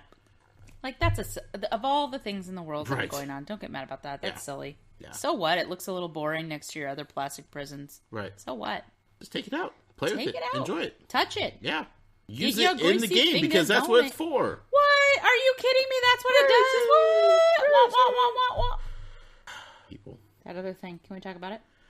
Yeah, this happened a few weeks ago, and we kind of never really talked about it on this podcast. I don't know. Why? I don't know. I forgot. Huh. Things happen. You guys do get rowdy. Yeah. We try to cover everything. It's not always the easiest thing to do. Sure. But the company Image and Form, right? They are the creators of SteamWorld Dig and SteamWorld Heist. Great. I never played that. It's newer. SteamWorld Dig, great game. Love it, right? I love it on my DS. I love it.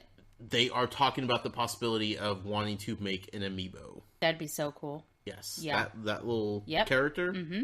Awesome. That'd be cool. I mean, Shovel Knight looks fantastic. Right. I mean, that little guy, perfect. I'm in. Yeah. Also, I would probably get to tell what he is better. He's a robot. It just doesn't look like with a cowboy hat. Yeah, I know. Old West. He kind of looks Steampunk. like a dried up worm. Get it? Yes, I do, because I love steampunk, which is how I got started playing that game. Sure. Yeah, it's nice to see that third party developers and publishers are wanting to build... and indie. Like super indie. But I guess that's more exciting to me. Like, indie company hooking up with somebody as big as Nintendo Amiibo. Like, come on. Right. That's amazing for them. SteamWorld Dig would be amazing. Shovel Knight, that game just took off like rockets when that came out. I mean, so it's awesome. That's good for them. Yeah.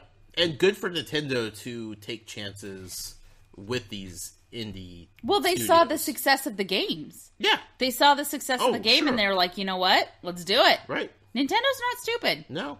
People think they are. Yeah. But they're savvy. I mean, they're weird about what they do. Like, a lot of weird things. A lot of weird things, but amazing. Yeah. I mean, not bad. Not bad. Good job, you. Still don't have a console version of Animal Crossing. Cannot wait! I cannot wait!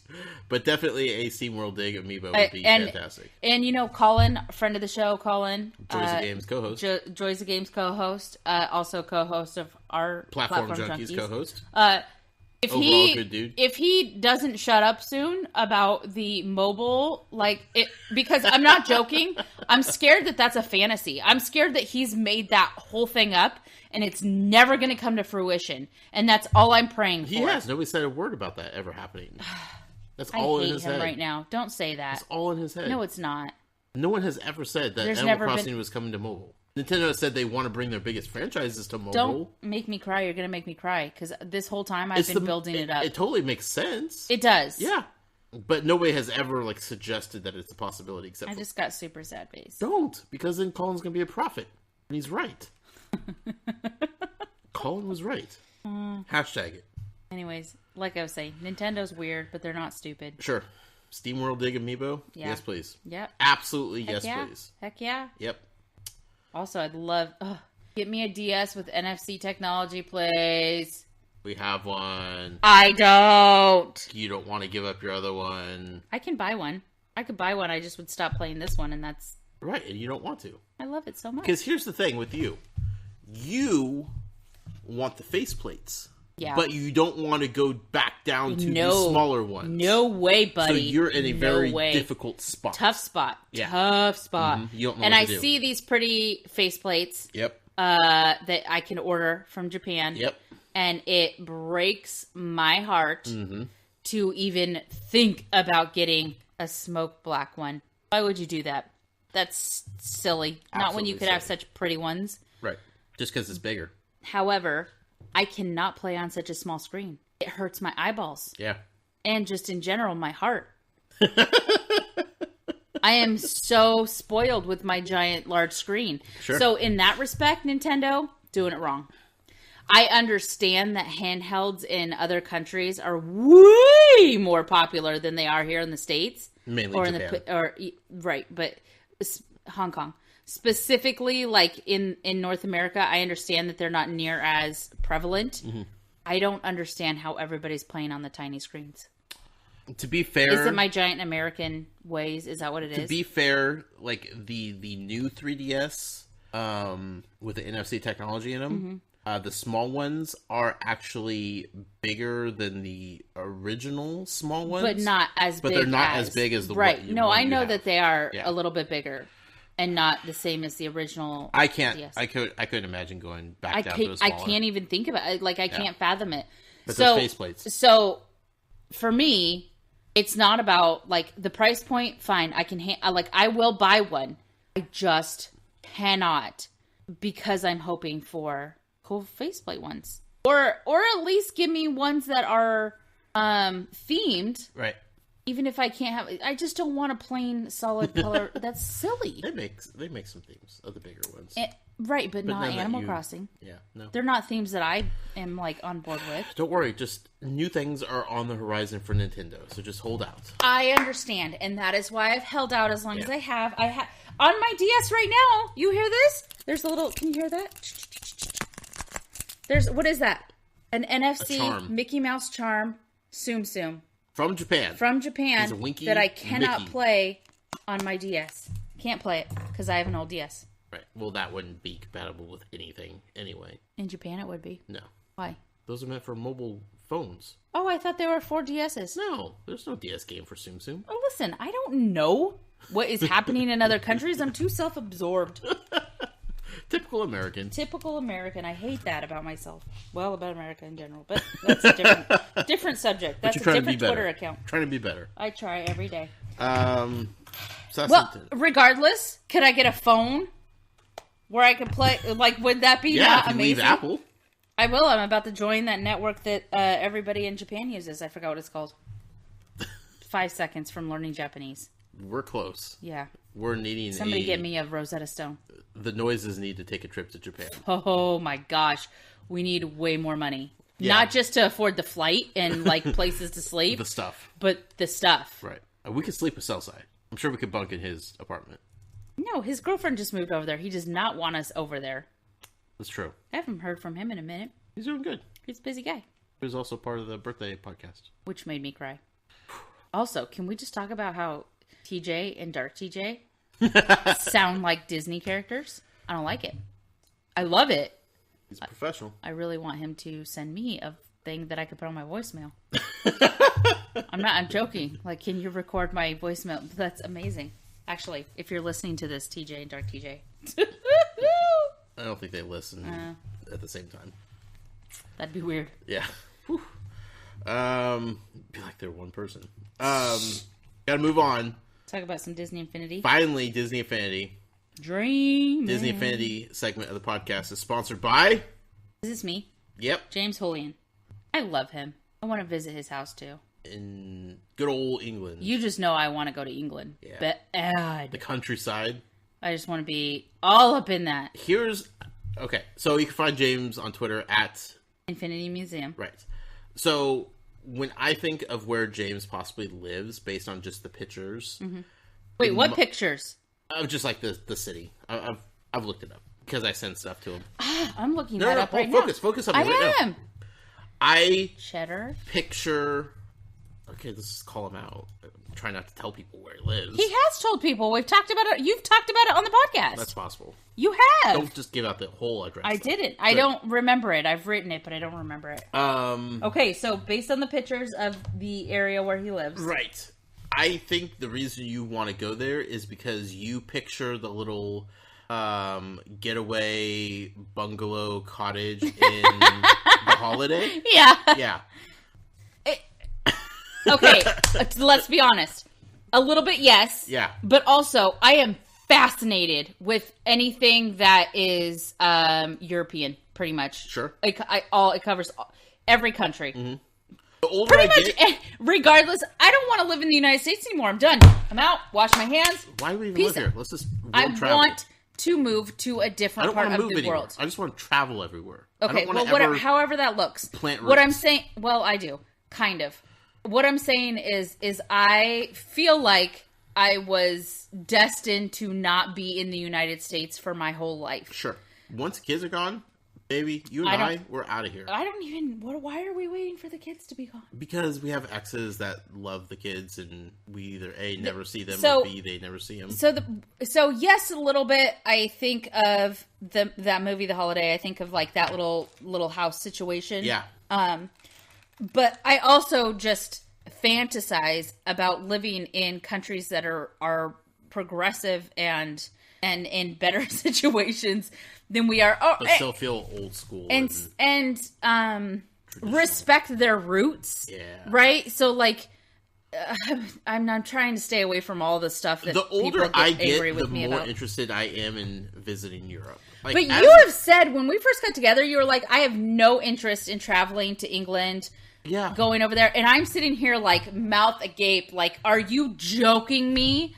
I mean, the UK is not like my first top destination. It's one of my still. tops. Yeah. 100%. Australia, New Zealand. Yeah. New Zealand. Japan. I'm pretty sure I'm supposed to live in New Zealand. And especially recently, there's been like an upswing of New Zealand in my life. Like random things have been coming up, and somebody will say something about New Zealand, or I'll hear it on the radio, or I grab a water bottle and it says water from New Zealand, or whatever, and I'm just like, why is New Zealand in my face all the time? It's because I'm supposed to be there. The tourist ads are crazy ridiculous. No, that's not what it is. It hasn't been tourism situations. No, that's what I mean. Like they're secretly marketing to you, and you don't even realize it. They're ninja marketing. They're ninja marketing skills. Nah, it's from the books that I've read just recently, like silly. Anyways, I just have thought for a really long time that I am not supposed to stay while there are parts of the United States that are glorious. Mm-hmm. And I'm not saying that other countries are perfect and United States isn't perfect. There are a lot of problems that I have with what's happening here at home. A lot of countries have a lot to offer. And I do this thing on a regular basis, and I don't know how many other people do it. I've never really told anybody to do it. But I constantly am thinking about what somebody is doing at the same time that I'm doing something in another part of the world. Like, sure. I do that all the time because we walk around with this sense of entitlement and this sense of, like, I guess, ownership of our space. Yeah. And we don't sometimes think about other people or other places or anything like that. So I do get stuck in these where I'll be doing something and I'm just like, I'm doing this right here in this moment and I'm appreciating it and noticing it. I wonder what somebody in X country or, you know, I do that all the time. I try and, you know, connect in my mind palace with things that are happening elsewhere. You know, I do it all the time. It can't be helped. I'm an odd duck. Let's just say that. Well, that's what I love about you. Oh, look it. Amiibo Amigo liked my photo. He's so cute. What's up? That's what you like about me? That I'm weird? Or that I like to think about reasons. What's going on with other people in other places? That you're weird. Ah, okay. One of the reasons. That makes more sense. Yeah. Disney Infinity. Yes. Dreaming about them. First of all. I think I was just dreaming about being in the game. It's also weird. No. Okay. I like it. Tinkerbell? What about her? Is that who you're envisioning being? No, but that's not bad. I like it. Yeah. She's cute. Sure. I like her. She has wings. Fantastic. First of all, there are rumors going around that in the Battlegrounds playset, the Marvel Battlegrounds playset, you will be able to try out characters for free digitally without having to buy the figures. This would be kind of a first for Disney as far as consoles go. You could do it on the PC. What would that look like? Basically, like, they'll say, like, this week you could have Thor and Hulk digitally for free. You could play as characters. So you don't actually get the figure or anything like that. Right. But you could select them to play as. And then you play as them, and then maybe you decide you want them, so then you go buy them? Right. And they say, this is going to be expiring in 3 days. I gotcha. If you want to That's play cool. as them again. I like that concept. It's a cool idea, right? Yeah. I think the main reason why they'd be doing this is because Battlegrounds is including every Marvel character, and most of the Marvel characters came out in 2.0. Mm-hmm. So they can't really go into this expecting that everybody already has all those characters. Sure. Because a lot of new people came into 3.0 because of Star Wars. Right. Oh, so, yeah. And also because the crummy reviews that 2.0 got. Right. Like, not a lot of people were interested in playing that game. And, you know, a lot of the characters aren't super easy to find, you know, so they're making it a little bit easier for people to play and experience. Do you have all of them? Except Nick Fury. I thought that was the case. I remember seeing him in your Amazon wish list. Yeah. So... Is there a reason why you don't have him? Nope. Because it's just funny at this point. I see. I'm ordering him right now. No. Why? Because when you order Battlegrounds playset, you get a free 2.0 character. Any one of your choosing? Any one of your choosing. I see. So, hold off on that. Okay. So yeah, it's a cool thing that they're doing. Gives people a chance to check out characters that they don't own and hope to encourage them to go find them and pick them up. Actually, you know, this kind of rumor was floating around on Reddit. Jason wasn't reporting on it, so I jumped on and put a story up on toysforgames.com. Look at you. Because he forgot about it. He's too wrapped up in whatever Jason's wrapped up in. What? Don't speak like that. In a good way. He's doing other reporting on good things, busy like sales all the and time, stuff. That guy. But I was tipped to this story from a listener and friend of the show. Which one? Writes in and says, this is a news tip from, quote, friend of the show, who sent this in just to say green armadillo, whether you think it's him or not. Kidding. Not a letter that anyone, myself included, wants to make you read on air. I tweeted this at you guys, but it broke on the same morning as the Alice figures and didn't come up during the show, so I wanted to make sure you saw it. Feel free to loot for discussion questions if you're interested. So then he included the link, which takes you to the EB Games Canada website, which has the product listing for Marvel Battlegrounds, which under that, there's a bullet point that says, try out new Marvel superheroes and villains as they become available for free trials. Green Armadillo goes on to say, presumably this would work like the PC version where it pings the servers, which Battlegrounds can do because it requires an internet connection, and unlocks a selection of characters for that week or so.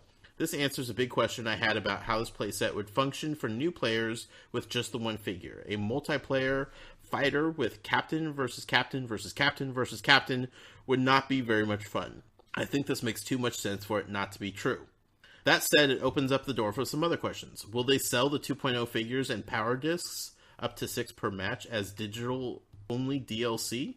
Is Disney Infinity still the best at using toys in-game if we're now selecting toys we don't own off a menu and can't even fit all the toys, 4 figures, 6 round discs, for the current match on the base? Does this mean you won't be able to launch Battlegrounds when the PSN is down for maintenance? Why the heck are basic functionality details like this still unannounced a month before the playset launches? Someone go tweet at Disney Infinity France. Maybe they'll answer and perhaps even confirm Ant-Man. Anyway, it sounds like a tiny detail compared to leaked figures, but I thought it was worth highlighting because it could lead to interesting places. He brings up the good point of it is weird for them to go to digital versions of characters when the game is centered around physical interaction with figures in game. But if they're just trial things, they are trying to get people to, want to invest in them. I totally understand that. The biggest takeaway from this email is, he says, why are basic functionality details like this still unannounced a month before the playset launches? That's a good question. March 15th, this thing launches. We don't know anything really about it. They still have not confirmed that Ant-Man's in the game. They haven't confirmed Black Panther's in the game. They haven't confirmed that Vision's in the game. None of the stuff they have confirmed. We're less than a month away from when this thing is supposed to come out, and they're just like, nah, not yet. Crazy. Absolutely crazy. Tell us the details. Get people, like you were saying earlier with the Skylanders and Autism Speaks thing, like, let people know what's going on with this. If you want people to invest and buy your product, tell them why they should. Tell them why they want to. I don't even have a marketing degree. Do they? I don't even know. Who's doing this? Who's making these decisions? I don't know. It's crazy. Absolutely crazy. But that is a cool little feature that they could add to make some sense of things that seem kind of weird about the playset. But again, they haven't confirmed this. So this could be just one giant rumor that isn't actually true to begin with. The next big news. The biggest news of what we're talking about with Disney Infinity is the fact that they came out today and said that on March 1st, on their YouTube channel, that's soon, they are going to have an official giant announcement, a big announcement. They kept highlighting the word next. Find out what's coming next. And next would be all capital letters. Hashtag Disney Infinity next, or next Disney Infinity. All these like key buzzwords floating around in this press release, and next was like the word that was pulled out the most. Okay. Super strange, super weird. But you have a super good idea what it is? Well, here's the thing. The speculation train immediately started with everybody because everybody likes to read so much into what Disney Infinity say in their press releases and their tweets from JV and everything. People have no idea. What we do know. So this announcement is happening March 1st. Right. Okay? Right. March 1st is also the release date of the 2 Zootopia figures. Oh. Nick and Judy. Okay. So during this YouTube announcement, I feel like it's going to be a lot like the Nintendo Directs. It's going to be like a video presentation of a small press conference, essentially. They are definitely going to be talking about the 2 Zootopia figures because they're out that same day. They're going to say, hey, go get the Zootopia figures and the discs because they're out now. Right. Right? That's an easy prediction. I will eat my hat if that doesn't happen. Okay? Okay. That's for sure going to happen during this announcement. Right. We know, or pretty sure, Boba Fett is coming out as a single figure on March 15th. Okay? So you would think that they would want to kind of like formally announce that. Sure. We know that Battlegrounds, Marvel Battlegrounds playset is coming out March 15th as well. So it's probably a good idea that they start talking about that. 2 weeks, Crazy. I know. Crazy talk. That sounds crazy. If these Marvel figures are coming out the same day as Marvel Battlegrounds, Ant-Man, Vision, Black Panther, maybe they should officially announce those and confirm them GameStop has them up for pre-order right now. And Disney Infinity still has not officially said, yes, deny. They're not even denying. They're just like, what are you talking about? We don't know anything. That's not us. GameStop has them up for pre-order. And they are still sitting back, nah, not yet. So, if they're coming out March 15th, which everybody assumes they would be coming out with the Battlegrounds playset, because that makes sense. Right. You would think in this video announcement, they are going to be talking about those figures. Right? Marketing, yeah. Jason also speculates that the Kylo Ren FX figure will be officially announced. Cool. Which could also come out on the 15th as well with the Boba Fett figure. We know it's pretty much a sure thing, but they have officially not announced anything yet. So at that point, this whole announcement, this whole big thing that they're building up to on March 1st could just be about the Marvel Battlegrounds stuff. You know, with talk about Zootopia coming out today, and then here's what's coming out in 2 weeks. Boom, done. Like, we know everything, but they could still turn this announcement video into that officially, right? Right. They could go further, though. They could talk about Baloo. We know Baloo's coming. I'm so excited. They could talk about Baloo. Maybe they could talk about whatever else Baloo would be involved with, like if it's a Jungle Book playset or other Jungle Book figures. Like, they could also go into that detail. We know Alice in Wonderland sets are coming. We know 3 figures are coming. I'm so excited for that, too. Right. In a playset. Right. So, maybe they could officially announce that, too, and kind of let people know what's coming in the next couple months of Disney Infinity. Like, hey, here's our outlook for the next few months. Right. You know? All that stuff, like, we know at this point, and it would all make sense for it to be in this announcement, whatever it is. But they could still do more. They could still swing for the fences and surprise people. Do something out of this world crazy, like talk about the next game or the next iteration of what Disney Infinity is going to become. They could. I don't think they will. People kind of seem like they want them to go that far with it. I think they just need to focus on what we already know that they are refusing to comment on. Like, let's just keep it simple, Disney. Like, you're having trouble getting out the small details. Let's work on tightening that up a little bit, you know? So, I don't think it's fair for people to go in with giant expectations for this video thing. No, but everybody likes to shoot for the moon. Yes, especially with Disney Infinity. Right. So, everybody's like, oh my god, it's going to be Darkwing Duck announcements. Rocketeer's going to be coming. Captain EO. Like, all these crazy things that JV always hints at that he wants. Gravity Falls place. Who knows? Who knows? Let's just keep it with, how about you tell us what we already know, and we could all stop playing this game that we're supposed to pretend like we don't know. Right. You know? Right. Let's all get on the same page once and for all. Right. Simple. I don't know. I'm excited. March 1st is going to be big. Yeah. What do you think? I agree. Yeah. I also want to pimp out my marketing services. Well, I could put in a good word with JV for you. Yeah, sure. He'd really be accepting to that. Who is this person you're talking about? She's going to change your life, JV. Change it. Change it. Also, I just want to make a note. I adjusted my headphones. Yeah. As if they mattered. But you still feel professional wearing them. You took them off and you're like, this is weird. I'm not podcasting right now. Nope. That's all with news. That's it. That's it. That's it. That's all she wrote. We're going to move on. You probably need more water because you've been talking so much. You're holding up the lifeboat over here. People are getting a good I don't have a lot of news. No, you're here just to keep me from sounding like I'm talking to myself. Sure. Cool, I'll take it.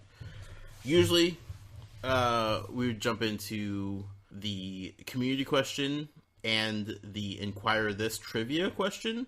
Don't have a trivia question because they're mainly based around expertise from an expert. Okay. I don't want to stump you. Yep.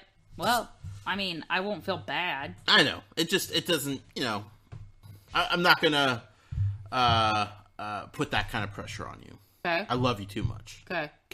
But we're still gonna talk about the community question. The community question this week is sponsored by our friend Ken. You can find him on Twitter at Yeah, I'm sorry. Am I supposed to be the one that says that? Yep. Oh, I didn't scroll down. Sorry. I thought it was a blank page. Sorry. I was like, I don't know why he wants me to tell him nothing. Ken Pescatori. Proud Gamer tweet. At Proud Gamer tweet. Right. What's he responsible for? Beating me on Tsum Tsum every week now. What's he also responsible for? The Facebook page. He's the manager. He's the admin. Mm-hmm. Same thing. Of the Facebook group. What's a Facebook group? Where can people go for that?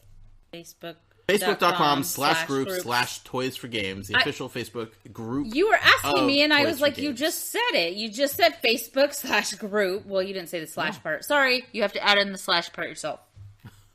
You said all the address except for the slashes. I'm aiding you along. You're doing so good with the other sponsorships. You're telling people where to go, where to find them. Oh, I know who's sponsoring the next one. I am not a good helper for this podcast. Maybe I'm rescinding my invitation to JV to check you out for marketing purposes. Oh, that stinks. Maybe not. I don't know. We'll see. That's what Ken is responsible for. Those things in my eyes. Thanks, Ken. Beating me on Tsum Tsum every week. Let's talk about the community question. Question was, if you could pick any industry show, expo, or convention to attend, which would you go to and why? Only one? You want to read some responses? Here's the thing is you gave me the link and I can't get in. Click on it. I tried. Okay. This works. Okay. I can read them. Yeah. Long's Toys at CLong83. He said E3 or Toy Fair because they're not open to the public and I'd love to go. And I understand that. Amiibo UCG. I know that guy. Person. Hands down E3. Okay. Sky Amiibo Fan 26 said E3 hands down one of my most dreamt about conventions and from what I've seen very fun trade show.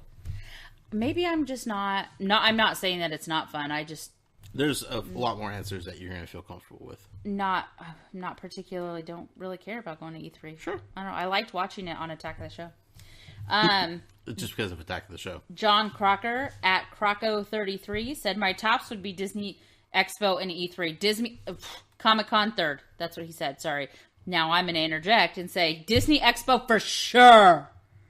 Because yesterday I almost bought D23 membership. I'm still on the fence about it. I still am thinking I'm going to do it. I'm going to execute that purchase. I mostly just am doing it for the gold Mickey membership card. I'm not going to lie. I want that to accidentally pop out instead of my Costco card every time I go pay for something. Just be like, oh man, my D20. That's not going to help us pay for anything. Oh, Mickey. What are you doing, Mickey just trying to jump out of my wallet. DMU Girl 2008 said D23, all that exclusive Disney swag. That's what's up. Also, been real tempting to buy it on eBay. I'm gonna do it. I'm a bad person. You don't have to read all of them. Pick and choose. Let's see. Matt of Eringo 2 said E3 or San Diego Comic-Con. I'm on board with that. Sure. Taz Dimp said E3 probably or New York Toy Fair. Now, I have never really had any interest in the Toy Fair until this year.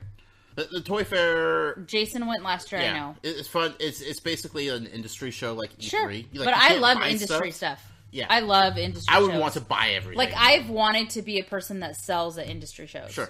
Like, I think it'd be fun. Anyways, at Bob_Joe_Epic, also known as Nosh, said San Diego Comic-Con, all of the exclusive collectibles. I know that's true. E3 because they always have a Skylander exclusive and show off the upcoming new game. That was Phoenix Back for Fur. I am going to read all of these. People sent them in. Sure, go for it. Chad Berryman at LaCompton777. He said, gonna have to be cliche on this and pick Comic-Con.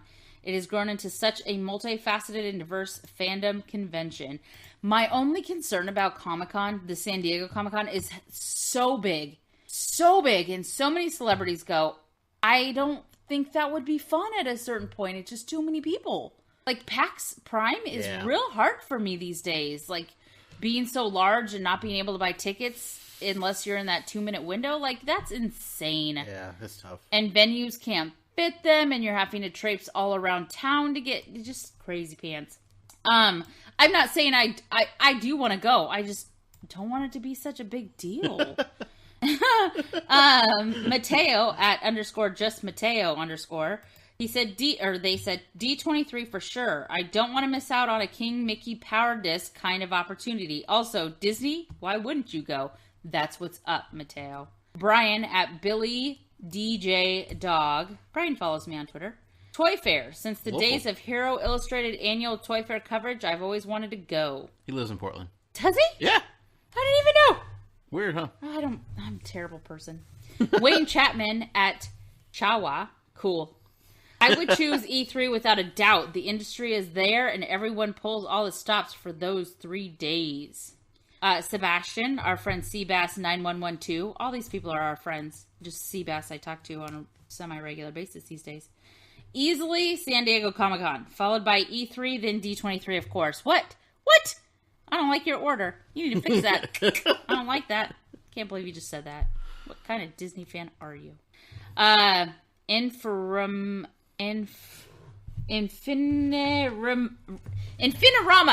God, why was this so hard for me to read? I don't know. 616 said San Diego Comic-Con, more specifically Nerd HQ. Isn't it like the ultimate nerd convention? Yes. Well, yes, the thing about Nerd HQ is that's actually a thing now. Oh. Yeah. Well. It's run by the guy that... anyways. Okay. At different_geek said, E3, I love Nintendo games and I've always wanted to play and report on games early. Plus, the NX might be a demo this year. Hopefully. I'd like to know what that even stands for. At Tori OZ, BlizzCon or DragonCon, all the glorious cosplays. I do love watching me some cosplay. Yeah. DragonCon I've heard lots of cool things about because it used to be always during the weekend of PAX, so celebrities were either at one or they were at the other, and so you'd be like, why isn't so-and-so here? This is such a big event, and this is right up their alley, and you find out that they're at DragonCon, so I've always wanted to know what it's like to be on the other side and not at PAX. But it's in a different state, and it's farther away from me. Right. John Guerrero at Lucky Stitch 626. Oh, that's cute. I like that. E3. Why E3? And he's got an. John, what's up? E3 seems like a blast, but I would pick D23 because of all the exclusive Disney stuff. I should have read the first. Yeah. I should have read it first. You judged them immediately. I was judging. John, I'm sorry. My apologies. Wow.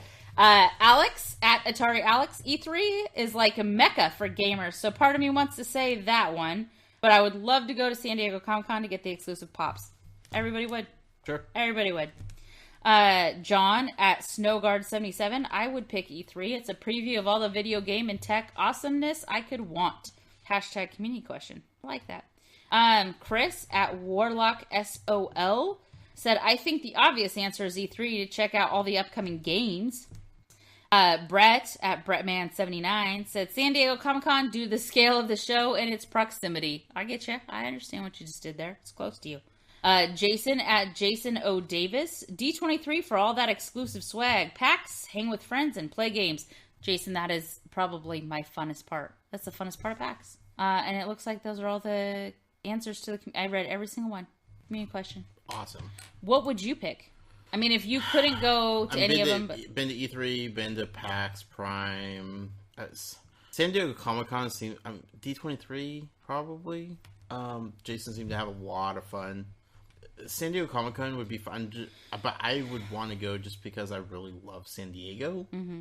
Like, I don't know if I would love the Comic-Con down there, because it is 1.5 million. I mean, you panicked a little bit your first PAX. Yeah, and Comic-Con would be 1,000 times worse, I think. But I would be able to just, like, leave and go to the beach at San Diego and be like, psh. I think my overall answer, though, TGS, Tokyo Game Show. Yeah. Yeah. Nobody said that. No. They're all thinking locally. Psh, yeah. I'm going to Japan. Go big or go home. Yeah, why not? I would need a translator escort at Tokyo Game Show. Sure. I think that'd be cool. I, for sure, 100% would be D23. Yeah. Hands down. Yeah. I just don't have that much of an interest in E3 because while it is for the industry, they also do show a lot of the technology side. Mm-hmm. And I don't care about that stuff. It's not for everybody. So, keep it to the professionals. Let them be professionals. The only thing about the D23 that doesn't sound fun, it being every other year, and the way Jason was talking about the lines for Tsum Tsum. That's just... Yeah. That's baloney. But he got to see some awesome panels. Personally, oh yeah, no. Panels are my favorite at cons. Like, I am disappointed that we missed panels at WizardCon this weekend so far. So, personally, I think that if people are paying to go to D23, like, you pay for your membership, that's the only way you get invited in the first place. Mm-hmm. If they should have a sufficient number of items for the number of people that come. Yeah. Because it's not like you can just bring anybody willy-nilly. It's not open to the public. It's not open to the public. You have to have a membership to get in as it is. It's not like you're bringing, I have a membership, I'm bringing 8 people with me. You can't do that. Can't do that. To the already exclusive You can't club. do that. Exactly. And I think that's silly. And then it creates a problem. Because so many of those people are selling those on eBay right now, and that breaks my heart because they didn't want them bad enough. Right. Whereas I'm sitting over here going, I want it bad enough that I'm about to pay you 3 times what you paid for it. Yeah. That's silly. It's silly. Anyways, that's mine. We got some emails. It's the best part. It's the best part. Okay. By far. Go. Email part of the podcast. The segment is sponsored by... Ooh, I'm so sorry. I had a yawn and I couldn't get it to go away. By a giant yawn. By Michael O'Driscoll at amiibo_museum. Yeah. His girlfriend recently got into Susums. Did she? I heard you say that on last week's Toys for Games, and I was just shaking my head. Yeah. I don't know if it's out of excitement or not. He's doing good things. He got her a bunch of Tsum Tsums for Valentine's Day. Did he? And, oh, yeah. Good. Yeah. Good job, Michael. Keep it up. Keep it up. So great. You know, that's... Seriously, this is super sad. I get upset with you because I'm like, quit spending so much money on me, but at the same time, like, it's my most favorite thing to come home and find Tsum Tsums everywhere, all the time. First email is not an email. Oh, okay. It is a voicemail. Oh. Right? How did we get one of those? Do we well, have a phone number people can call it to? Not yet. That is something that we are working on. It's not that hard to get. So this was sent in as just a voice recording. Okay. We're calling it a voicemail. I got you. I'm going to play it now. I would have not told anybody. If it's bad quality when I listen back, I'm going to edit in just the file over it. Okay. So I'm going to pause for a couple seconds. We'll play it. I haven't listened to it. I have no idea what's on it. You have no idea what's on it, but let's go ahead and take a listen. Aloha, Josh and Val. Whoop. And Jason, if you're listening to this, get well soon. Hope you're feeling better. Hey, this is my question for the week. Josh or Val, have you attended a Comic-Con or any type of convention or gathering where you have traded toys to life figurines? You may not have gone with a specific intent to trade them, but has it ever happened where you did end up trading? Me, I haven't, but we have this monthly meetup group called Street Pass OC, which stands for Orange County, and I am constantly trading amiibo cards and checking out everyone's amiibo collection at the Street Pass OC meetup. So if any of you listeners are in the Orange County area, look that up on Facebook. Anyway, hope y'all are having a great week, and we'll talk to you again soon. Mahalo. First of all, I need to get on that meetup. Okay, I don't live in OC, County. but I want to be part. I don't know how to get to, we need to make that happen. Okay. That needs to be a there thing. might be a Portland one. Number 1. Okay. Number 2. When he first said, when they first said, Brett. Oh, I didn't hear that part. He even announced himself. I didn't even hear that part. Our friend Brett. I was so busy listening. I'm sorry. Hi, Brett. Hi, Brett. Thanks, Brett. Thank you so much. Also, he's on our fridge. You were just focused on what was going. I was like, words, and I was excited about the fact that it was a call-in. Like I was really listening because I didn't think I was going to be able to hear it very well. I have my headphones on still. The only thing that I've ever traded was pins, Disney pins. Yeah, I've never traded toys to life. I didn't do it a lot, but yeah, I've never traded anything. I've given toys to life. Mm-hmm. Like, it was a new coworker at work's birthday shortly after he started. He's really into Pokemon, and he was talking about how he was playing Super Smash Brothers with his friend.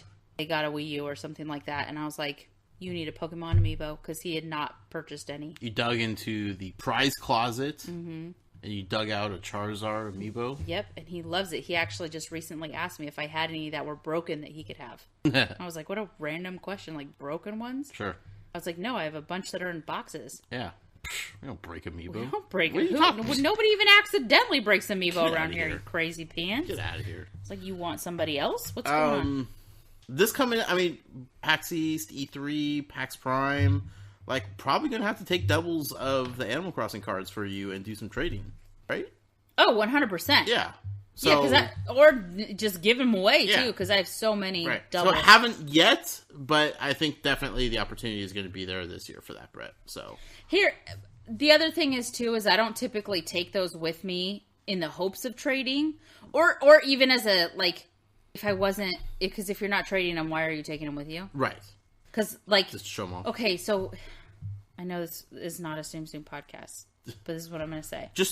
Okay. You want me to stop talking about it? Yeah. There are people that I follow on Instagram that are Soom Soom accounts. Okay. Those Soom Soom accounts, each one has a coveted Soom Soom. Okay. They take that Soom Soom with them everywhere and do pictures. Sure. Okay. Yeah. So I've thought about doing that, but if somebody was like, hey, I want to trade you whatever Soom Soom for your coveted... No. Right. Okay. No. I didn't bring this Get out of here. Get Photo out of here. shoots. Why else would I... But also, I wouldn't I didn't bring my small Pumbaa around so I could trade him for a Winky Mickey. Or a Snoggy. Get out of here. It's so soft on your cheeks. Next email. Thanks, Brett. This is from our friend Green Armadillo once again. It says, Dear Noyses. I like that. Not to skip out on the input of everyone's favorite cheerful uncle, but I'm curious to hear an opinion from parents with children of both genders. Are your kids even interested in these zany figures? If so, does the gender balance bug you? I have a sometimes in the box collection, i.e. my 3-year-old daughter is allowed to root through the box and pick out her favorites and bring them to her dollhouse. It looks like Marvel Battlegrounds will launch in a month with only 2 out of the 28 Marvel females. Yes, as Josh and Jason said last time this topic came up, there aren't that many women in the movies. I'm very conscious of sending my daughter and eventually my sons the message that girls are princesses and boys are heroes. I spend time actively coming up with stories like Falcon gets to come to Tinkerbell's tea party because he has wings too, as a way to try to spread the love a bit.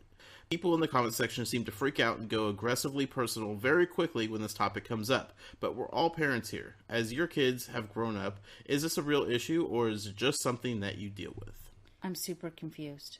So he's wondering, like, how do we deal with, like, the obvious imbalance in Disney Infinity of male to female characters, especially with, like, the Marvel characters.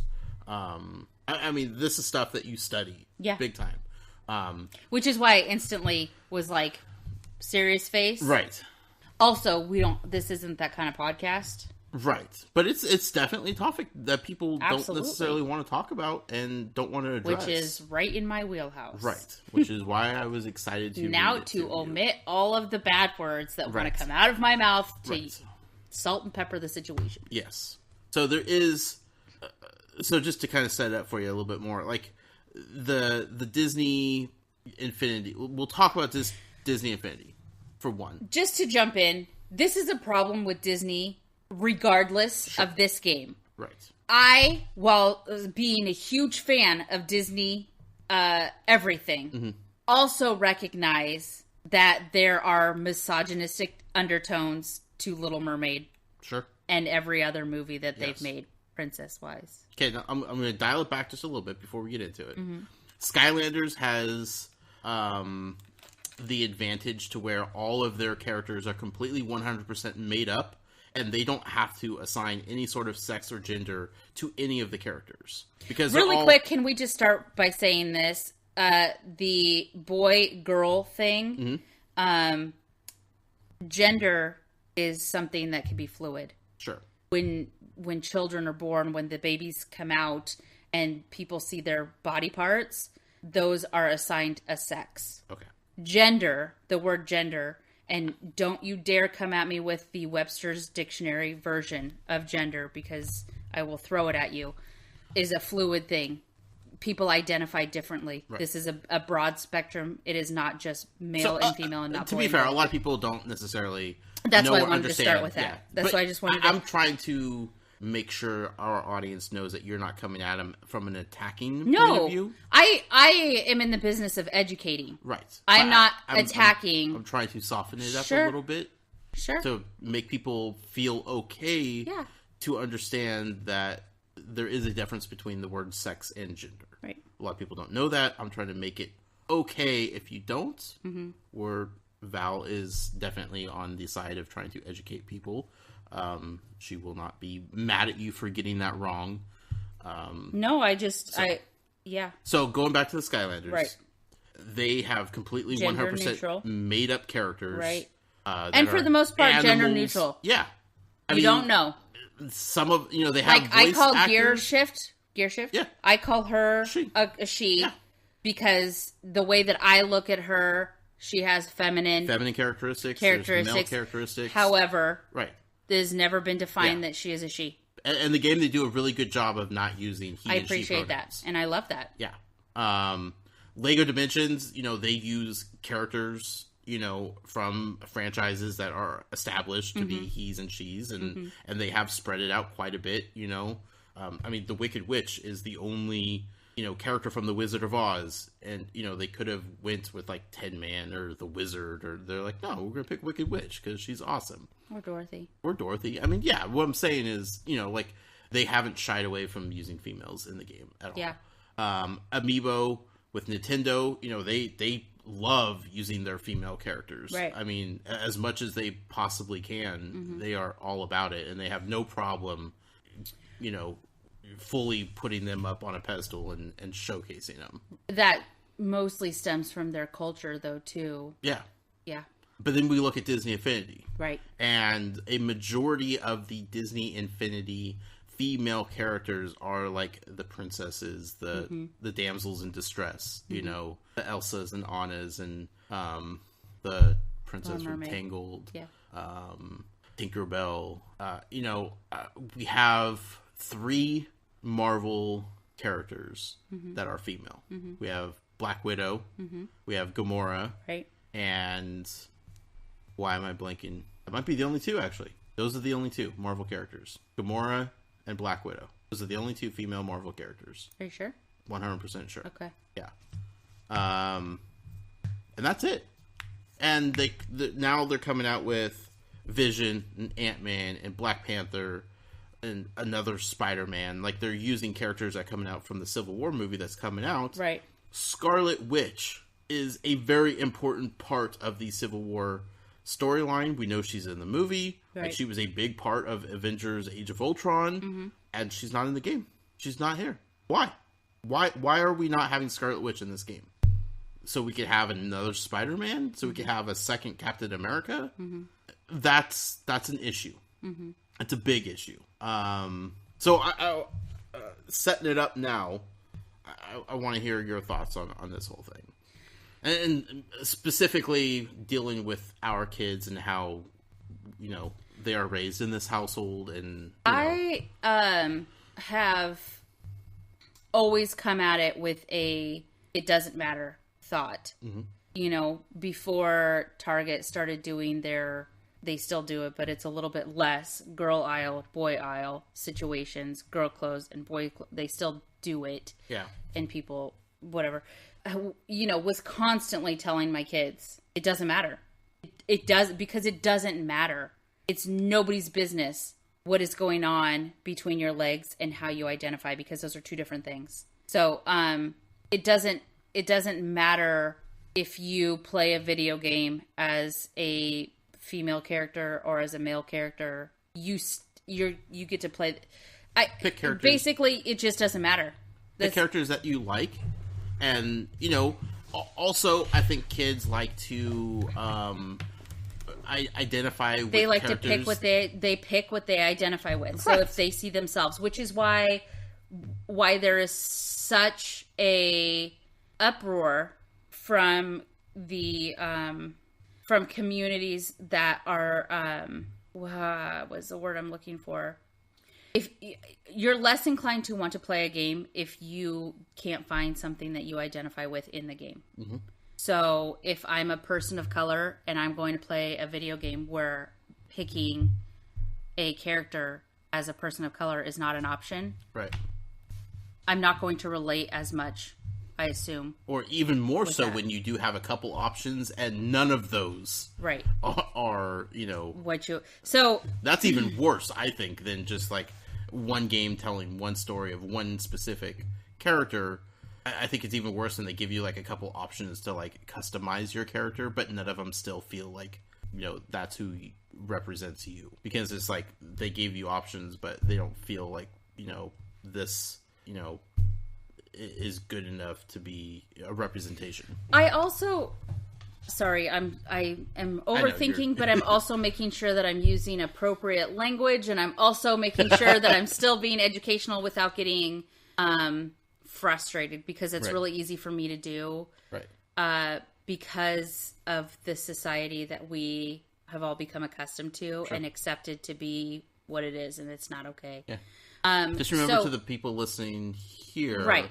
So I think the other thing is, too, for me, it has been very important to not, for my kids to see Disney products as fun and lighthearted, and to not see the serious side, even though there 100% is.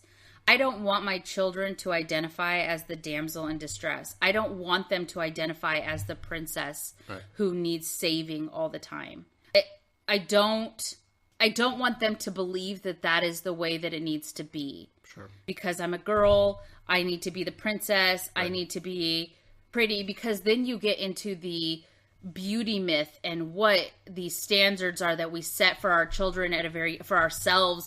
And then, then we grow into adults, and then we become educated adults, and we're trying to figure out how we got so messed up. and it's just because that's what was cultivated in us, right? It's said all the time, daddy's little princess, mommy's little hero, we say those things all the time, and that's not what I want to cultivate in my children. If they want to like Elsa because she has really awesome ice powers, right? That's super. Legit. But if you want to like Anna because she's pretty and she's sweet and she's kind and she needs rescuing and needs help type of thing, like that's.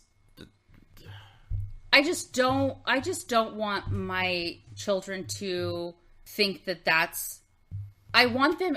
I try and pass on my education, that the extended education. I try and pass that on to my kids at their young age, which is like we were talking about on our other podcast the other night about children going to see the movie Deadpool. Yeah.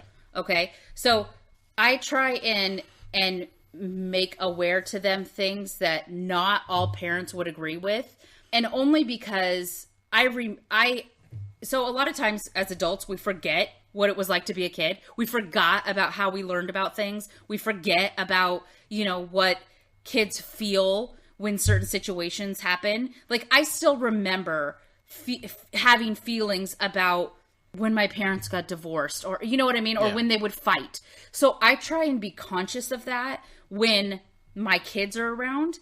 And that the same thing goes for now, like, how did my kids learn about this, right? Or how did I learn about this subject? I learned about it from, all the other 14-year-olds that were around me. So I'm going to sit here and I try and make sure I'm having a candid conversation with my children, and I'm exposing that to them. And I'm not necessarily doing that so, this is going to sound terrible, I'm not necessarily doing that so I can push my beliefs on them, as much as I want them to be exposed to what the possible truth is, as opposed to the rumors that they hear or see.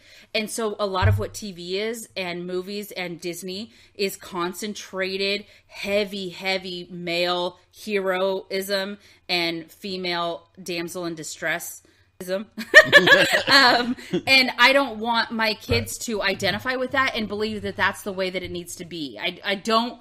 We would rather our kids be the ones that their friends come to get advice or answers information from, then our kids be the ones going to uninformed kids because they don't have anywhere else to turn. I mean, this is going to sound completely harsh because there are so many adults that have fed into this and don't further educate themselves.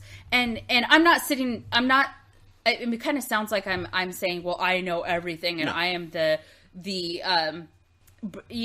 the know-all be-all of every subject ever, but I'm aware. Yeah. I'm more aware than a lot of people. Not only am I self-aware, but I'm socially aware. I pay attention to things and how they, people's perception of them, how that information is fed to us, and then how it, like news sources. A lot of people are like, oh, I watched it on the news. Well, it must be true. It was on the news. Well, how did you get that news? Where do you think that news stemmed from? Like, who owns that news station? That kind of stuff. Like, I am constantly digging deeper because I don't want to just take something that somebody told me as truth. And I don't want my kids to do that. I don't want our children to believe that that is the case. Just because I am identify as a girl does not mean that I have to dance around in high heels and dress. Like, we have a 10-year-old who dresses very androgynously and she gets made fun of sometimes at school. Yeah. And I am constantly having to talk to her teacher, talk to the principal, make sure that everybody knows that this is not okay. And that my child is not the one to be reprimanded for that. No. It's actually the children that are coming at her and saying, why do you dress like a boy? You can't play basketball with the boys during recess. You have to play with the girls because you're a girl. No. Right. Yeah. That's not how we handle things in this house. So when it comes to video games and how they're, the only thing I can say about that is I don't agree with it. 100% don't agree with it. Obviously, I don't agree with it. I do know that the roots of Disney are, like I said, very hero-centric, very white male-centric, and so... But they could also be changing. They could be changing. Improving. They could be changing. And I think that to benefit of the doubt, I think they kind of want to by putting forth movies like Frozen, where you do have Anna as being a more strong female character. Yeah. She doesn't need Kristoff, right? It's great to have him there. Right. But on the flip side of that, she instantly falls in love with the prince and wants to get married to him. Yeah. Instantly. Right.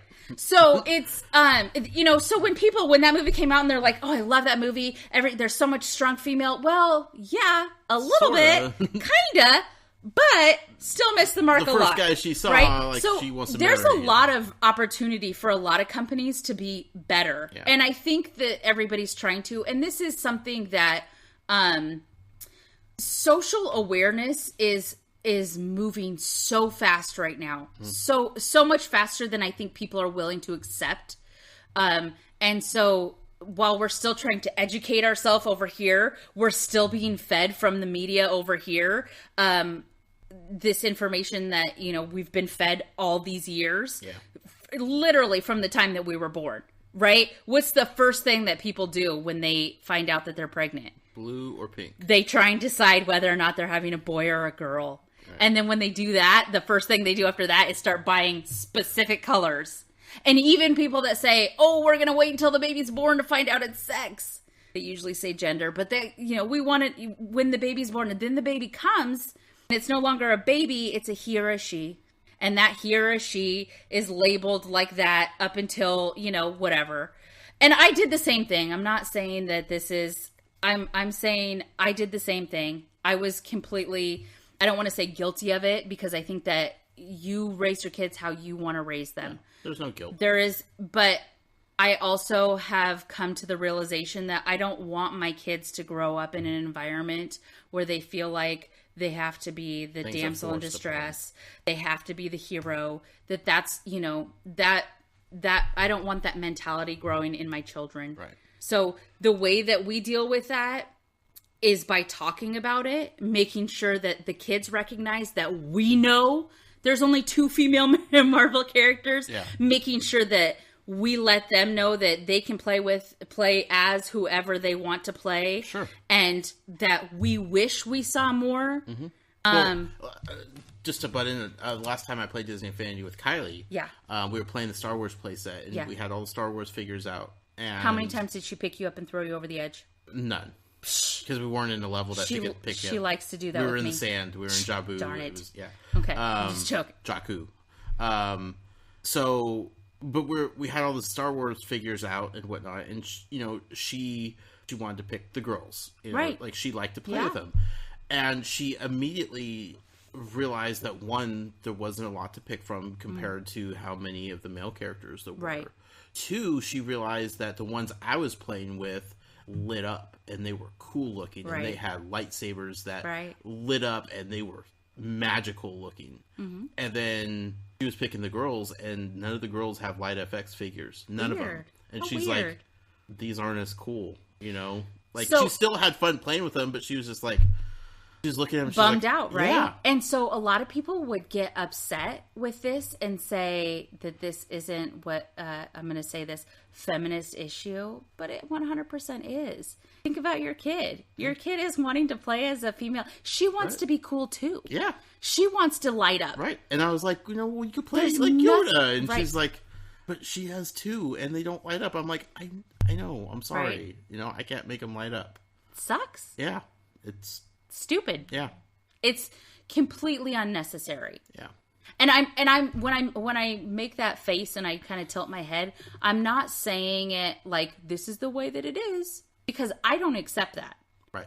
It doesn't have to be. I don't work for Disney though. Right. But so the only thing that can change this is people talking about it more. Right. That's the only change that's going to happen. Well, they keep saying that they're listening to their audience, and they're listening to the fans, and they're giving the fans what they want. And it's like, you're telling me that more people wanted a second Captain America figure and a second Spider-Man figure than wanted more female Marvel characters? Right. That's what you're telling me right now? Right.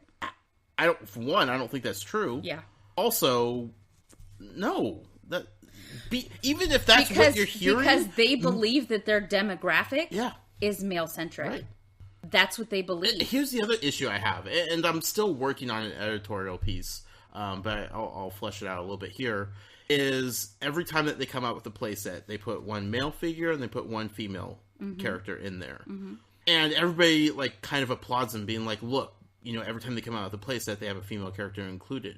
But I kind of look at it from the opposite direction, where they feel like the only way that they're going to be able to sell these female characters is if they shoehorn them into the playset that everybody's going to be buying. Right. So it's like, we know nobody's going to buy Gamora from Guardians of the Galaxy, so we have to bundle her in with Star-Lord. That's the only way we're going to be able to sell her. Right. And that's unfortunate. That's the sad part. Everybody kind of gives them a round of applause for doing it. It's like, no. But here's the thing: those are those are the same. I don't want to say I know people for the most part want to do better, right? They want to believe that things are changing. Oh, look, Disney's trying to do this by doing it like this. But what they're doing is it's not enough. It's not even that it's not just not enough. It's not the right thing. Right. It's they're doing it to appease an audience is not the same as doing it to make a difference. Yeah. It's not the same. And so you're right, 100% that putting Gamora in. When I was listening to you guys talk about last week on Toys for Games, how if they made the set with one less desirable character to go with a very desirable character, they can still sell this other super desirable character as a single and still make money, and you would get all your characters.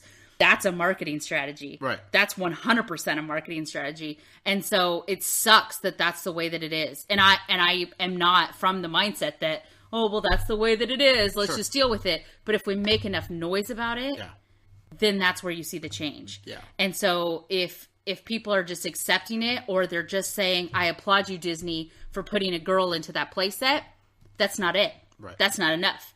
Now you're just messing with my head because I want to think that you're doing better, but really you're just coming at it like, she might not sell as much as, how many kids would freak out if they had a Rey that had a lightsaber that lit up? Oh, Would that not be a top-selling toy? It would probably be. Because that movie, her role in that movie, rocked. Yeah. Amazing. Right. Any kid that saw it, in love with Rey. And I appreciate the fact that they... spoilers, if you haven't seen it, I don't care. Like, you should have seen it, also. I understand why they hid the fact that she is force sensitive and that she actually wields the lightsaber in the movie. Like, that was like a big secret going into it because they didn't want to reveal too much of the movie. Right. But once it's out there, like the fact that there had to be like a groundswell of demand from an online petition to get a Rey piece in the Monopoly game, because at first they didn't release the Rey and they were like, 100%. That movie came out. That should have been the number one marketed thing. Once the movie's out, put her with a lightsaber all over the place, because immediately, that's what I'm saying. 100% every single person that saw that movie that fell in love with Rey the character and looked at her as a hero and somebody that they could look up to, whether it's kids, grown adults, anybody, that lightsaber is empowering. Right. Suddenly she's not just a girl that needs saving. She is the badass of the film. She's using her power for good. Right. You put that lightsaber in, you sell so much more merchandise. Mm-hmm. I mean, granted, BB-8 probably outsells everybody. I mean, you can't beat a robot with personality. Right. But, I mean, as much Rey merchandise that was sold beforehand and as much Finn merchandise that was sold beforehand with him with the lightsaber, they could have sold so much more of merch showing off the fact that, she's really cool. Right. She's really 100%. Awesome. And she has this really awesome weapon that everybody recognizes on this entire planet. So, even in Disney Infinity, like her figure is just like that staff that she wields. Right. It's like, I understand they weren't trying to give away too much, but man. But now, wouldn't it be real cool instead of a second Captain America to have a second Rey that's holding a lightsaber now that the movie's been out for a while? Sounds good to me. Where's that marketing strategy, Josh? Yeah. So, it's complicated. They could be doing a lot better. They should be doing a lot better. It's not complicated, though. It's not complicated. It's simple. But you have to think about... It's complicated trying to figure out why it's happening. Because, okay. So many things could be brought back to certain points in time, right? Yeah. The reason why they've made it complicated, or the reason why it doesn't happen, and I'm going to say this, and people are not going to agree with me, it's because look at who's running the company. Look at who's on a board. Yeah. Look at the people who are making the overall decisions for things like this, right? Mm. That's who you're looking at. When you see a board for a company that's 80% men and there's 2 women on the board, why do you think something's happening? Sure. Well, like you said, it goes back to them and anybody that's guilty of this sort of thing, of just thinking this is the way it is, so this is the way it has to keep going. Don't use the word guilty, because people don't know that that's what they're thinking, because they don't recognize it as a problem, because they haven't had to deal with it. I'm making it a problem. It absolutely is, but I don't want to say guilty, and here's why: because we are born and bred and conditioned to believe these things from the very beginning. Sure. It's been like this for years, and there's reasons why. Like, if you want to really delve into it with me, we can, but we're not on this podcast. But there's reasons why that it's like this, and I'm not saying those reasons are acceptable, and I'm for sure not saying that we should just accept it as the way it is. But by saying guilty, people automatically get... I'm not saying guilty as in individuals. I'm saying the companies. Society. What I was trying to say is that they're going along thinking this is the way it is, this is the way it needs to continue, and nobody is strong enough to stop it and to say, no, this isn't the way it has to be. This is the way it's because they haven't hired me. Exactly. JV, resumes coming your way. Next email. This is from our friend BDK. He says, "Hey Josh and mystery co-host. BTK here with a little rant and a question. I went to my local Walmart earlier today to see if I could find the Power Blue variant and didn't. Surprise, surprise. But that's not what made me mad. My Walmart's Toys for Life section is incredibly disorganized. All the figures look like they were organized by a 4-year-old. Disney Affinity is in Lego Dimensions, Amiibo and Skylanders. New releases just thrown anywhere. Everything was out of place. This is a common sight every time I go there, but each time I hope it will get better, and it doesn't. It makes me mad that so little care is given to that section, and I almost want to organize it myself. I would. Thankfully, every other Walmart I go to doesn't have that issue. My question is, what's the cutoff time for emails for this podcast and the Joys of Games cast? I'm sure you all get plenty of emails, and I don't want to send any too early or too late with the possibility of it getting lost. P.S. We might have jumped the gun with the Crash Bandicoot announcement. Oh well. As far as emails goes, I encourage people to send emails throughout the week. If you are inclined to email us, send us an email. We typically start recording the Toys for Games cast when I'm with Jason around 6:30 p.m. Pacific time. On Wednesdays. So if your emails come in before that, usually it's a good time to happen. For the Joys with Colin, I usually record around 11 p.m. Pacific time. So if they come in before that, that should be good. But I star and favorite emails when they come in. And so if you send them in throughout the week, even if it's not recording night, I will go back and find them and pull them. Unless you're Alex. And if you're Alex and I skip your email for a third straight week, it's just a thing I do. I'm sorry. Did you Alex, skip it again? I'm going to skip it again because it's a really good question and I want Jason to be involved with the discussion. It involves like what to expect from the games coming up. Oh, I can't answer that. Yeah. Sorry, Alex. It's more in depth than you probably want to get into. Yeah, that's a Jason question for sure. Unfortunately, it's going to be another week. Sorry, Alex. Sorry, Alex. But going back to BDK's comments about Walmart's section being disorganized. I would fix it myself. You hate that. I hate that. Yeah. I do. You've worked retail. We went to Kohl's tonight to look for shoes for my son. Yep. Worst toy section. Worst. It looks like tornado and everything just landed willy-nilly. And they have a decent selection of toys, so it disappoints me because it's not shoppable. And that is important. For people to want to buy things, it has to look a certain way. And if I walk in there and I am looking for something and I can't find it real quick, based on what I know what color it is, then I am not going to look for it. If I don't want to walk down your aisle because there's stuff thrown about and it just looks messy, then you're losing business. If there is not the appropriate, like, I understand people plop, right? People will pick something up, think about whether or not they want to buy it, decide not to buy it, and just drop it wherever they're standing. If you're picking up an amiibo and you happen to go over to Skylanders and have decided to pick up a Skylanders, you're not going to put that amiibo back. Like I do. I generally will, sometimes for the most part. But a lot of times you're just like, nah, I picked this one. Put one down, pick one up. Yeah. Okay, windmill motion. That's what you just did.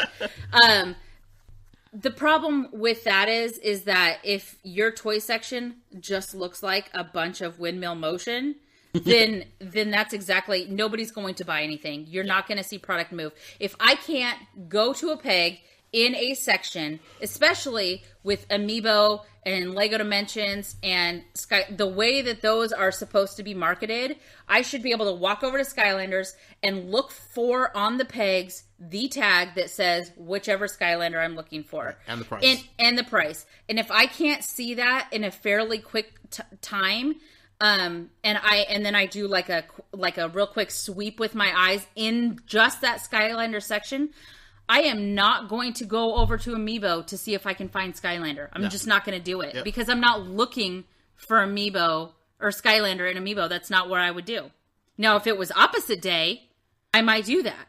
I might be like, you know what? It's opposite day. That would make sense. But when is it ever opposite day? Never.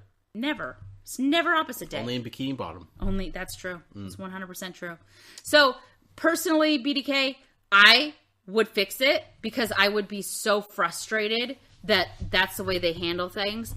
I understand, though, how Walmart doesn't really allocate their people encourage their employees appropriately to go above and beyond. So, you know, when you're not getting paid a living wage, it's really hard to care about what the shelves look like. But I'm the type of person that even when I wasn't getting paid a living wage, I would totally still... You face shelves when you go shopping. I do face shelves when I go shopping. I'm more inclined to buy something if it looks nice. That's right. Just the way that it is. Next email is from DMU Girl. Love that. She writes in and says, "Hi Josh, really pleased that Mrs. Noyes is joining you. Here are this week's questions." I appreciate that. Disney Infinity question: what funny things have you seen in your toy box hub? Example, the Sugar Brush blimp. I will be 100% honest. I don't visit the toy box. Yeah, neither do I. I am not creative enough for that. Right. I want to be. Yeah. I want to be so bad. I'm just not. I stay away from the toy boxes. I would play other people's toy boxes. Sure, downloading them is fun. Amiibo. What Amiibo cards or figures have you actually used in-game? None.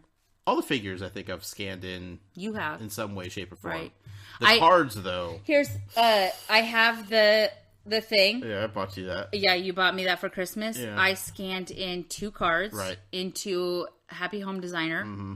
I got frustrated. Mm-hmm. Tiger. That game in general. But I got frustrated at how it worked. I didn't really, and maybe I just didn't grasp it, but I just didn't like it. Yeah. It wasn't my favorite. So now the Amiibo card collecting has just because of the collecting and how cute the cards are. Sure. More than it has been for their purpose.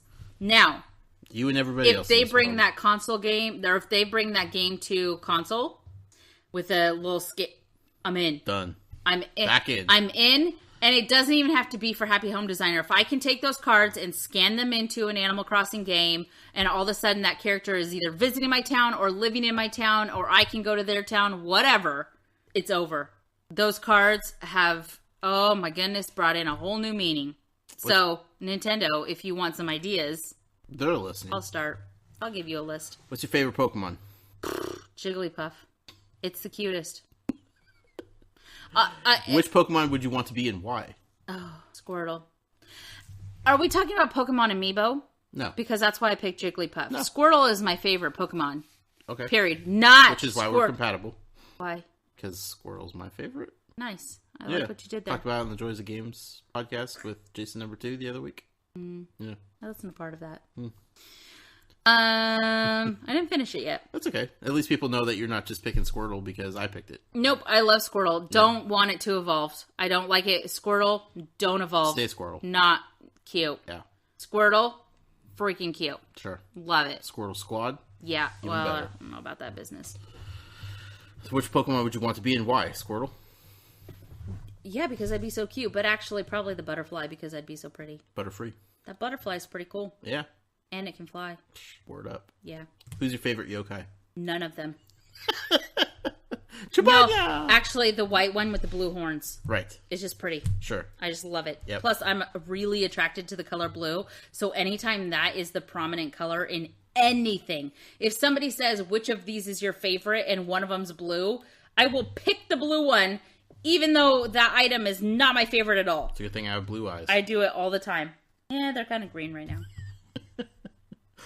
Don't put me up in a lineup. Next email. Dear Mr. and Mrs. Noyes. Short-time listener, first time emailing into the podcast. I have 2 questions. Is there a specific Tsum Tsum set that you really want to see? Follow-up question. Would you give up your entire collection for that one set?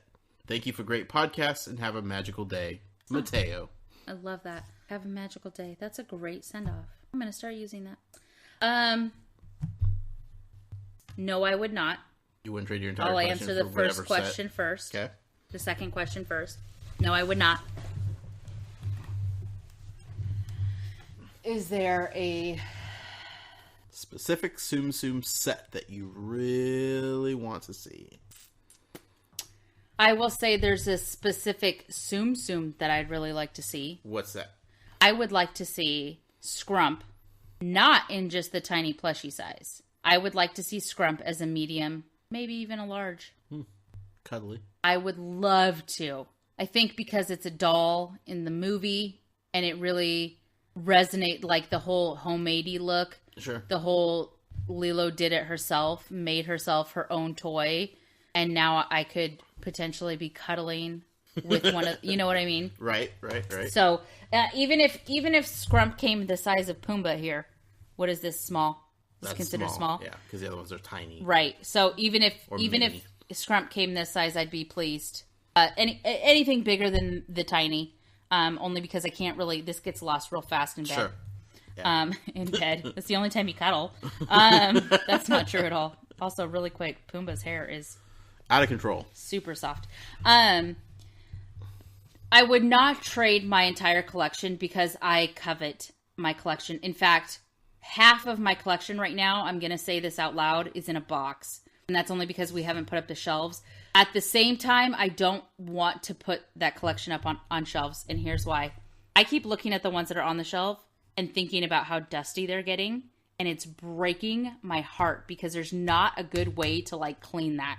Yeah. And you can't really dust off because then it just kind of gets into the fabric because it's on fabric. Have you thought of any storage solutions other than... The only thing I can think of is like shadow boxes that are just basically acrylic that you would put in there.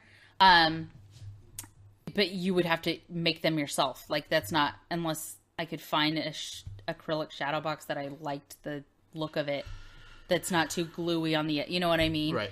So I have not come up with a solution. I am very tempted to just put them all in boxes, face up. So when I open the box, I see all their cute faces. To avoid because the dust issue is really bothering me at this point. Like I think about it. Our room, we have a lot of collectibles. Mm-hmm. And I can see the dust on the shelves for those collectibles. Those shelves are black. It's very obvious that there is dust. Even if you've just dusted, 2 days later, it accumulates very quickly. Sure. So all I think about is how many Tsum Tsum plushies I have up there that are white and that are getting dusty. So at any rate, no, I would not. I covet my collection. I get so excited when I know after Tsum Tsum Tuesday, about a week and a half after that, I'm going to get a box or a package in the mail that's going to be full of some cute Tsum Tsums that I can rub on my face and just look at all the time. Like, just, it's the best. It feels so good. Scrump would be cool. I can't. Here's one thing, though. I will say this. I firmly believe that any movie that Disney's put out from the beginning of time has the potential for a Tsum Tsum set. Yeah, yeah. And if I don't see that happen, I will be very disappointed, very upset that they didn't make whatever set. Right? How'd you guys get all the way here and then not do this set? Right. Or why would you pick this set over this set? This movie was, like, why haven't I seen a Princess and the Frog set? Because it would be amazing? That witch, Doctor. Mm-hmm. Amazing. Yep. Amazing. She would be, her hair, just crazy white hair, all over the place. Just awesome. Why haven't I seen that set? Uh-huh. I know Tsum Tsums are a relatively new thing. About Wally. Wally are a relatively new thing, especially here in the United States, and they are really ramping up right now. Yeah. They have Tsum Tsums at the beginning of the month and in the middle of the month, and then surprise Tsum Tsums that come into Valentine's set, whatever. So I recognize that they're building up, right? Yeah. It's crazy.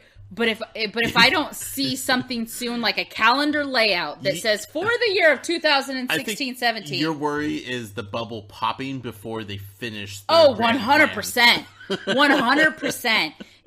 If all of a sudden people like pull out, not no more done, Tsum Tsums. No more Tsum Tsums, and then I'm sitting here going, I didn't get Beauty and the Beast. I didn't get. Oh my gosh! Don't even. I got a set of 2 that I would like. What's that? The volcanoes from the lava. Cool. Short film. That's a good set. I like what you did there. Yeah, I think that'd be fun. Yeah. And they could make them kind of volcano-y shape. I'm not going to give you the option of whether or not you would get rid of your Tsum Tsum set for those 2 because you don't have a Tsum Tsum set. I'd get rid of yours for No, you wouldn't.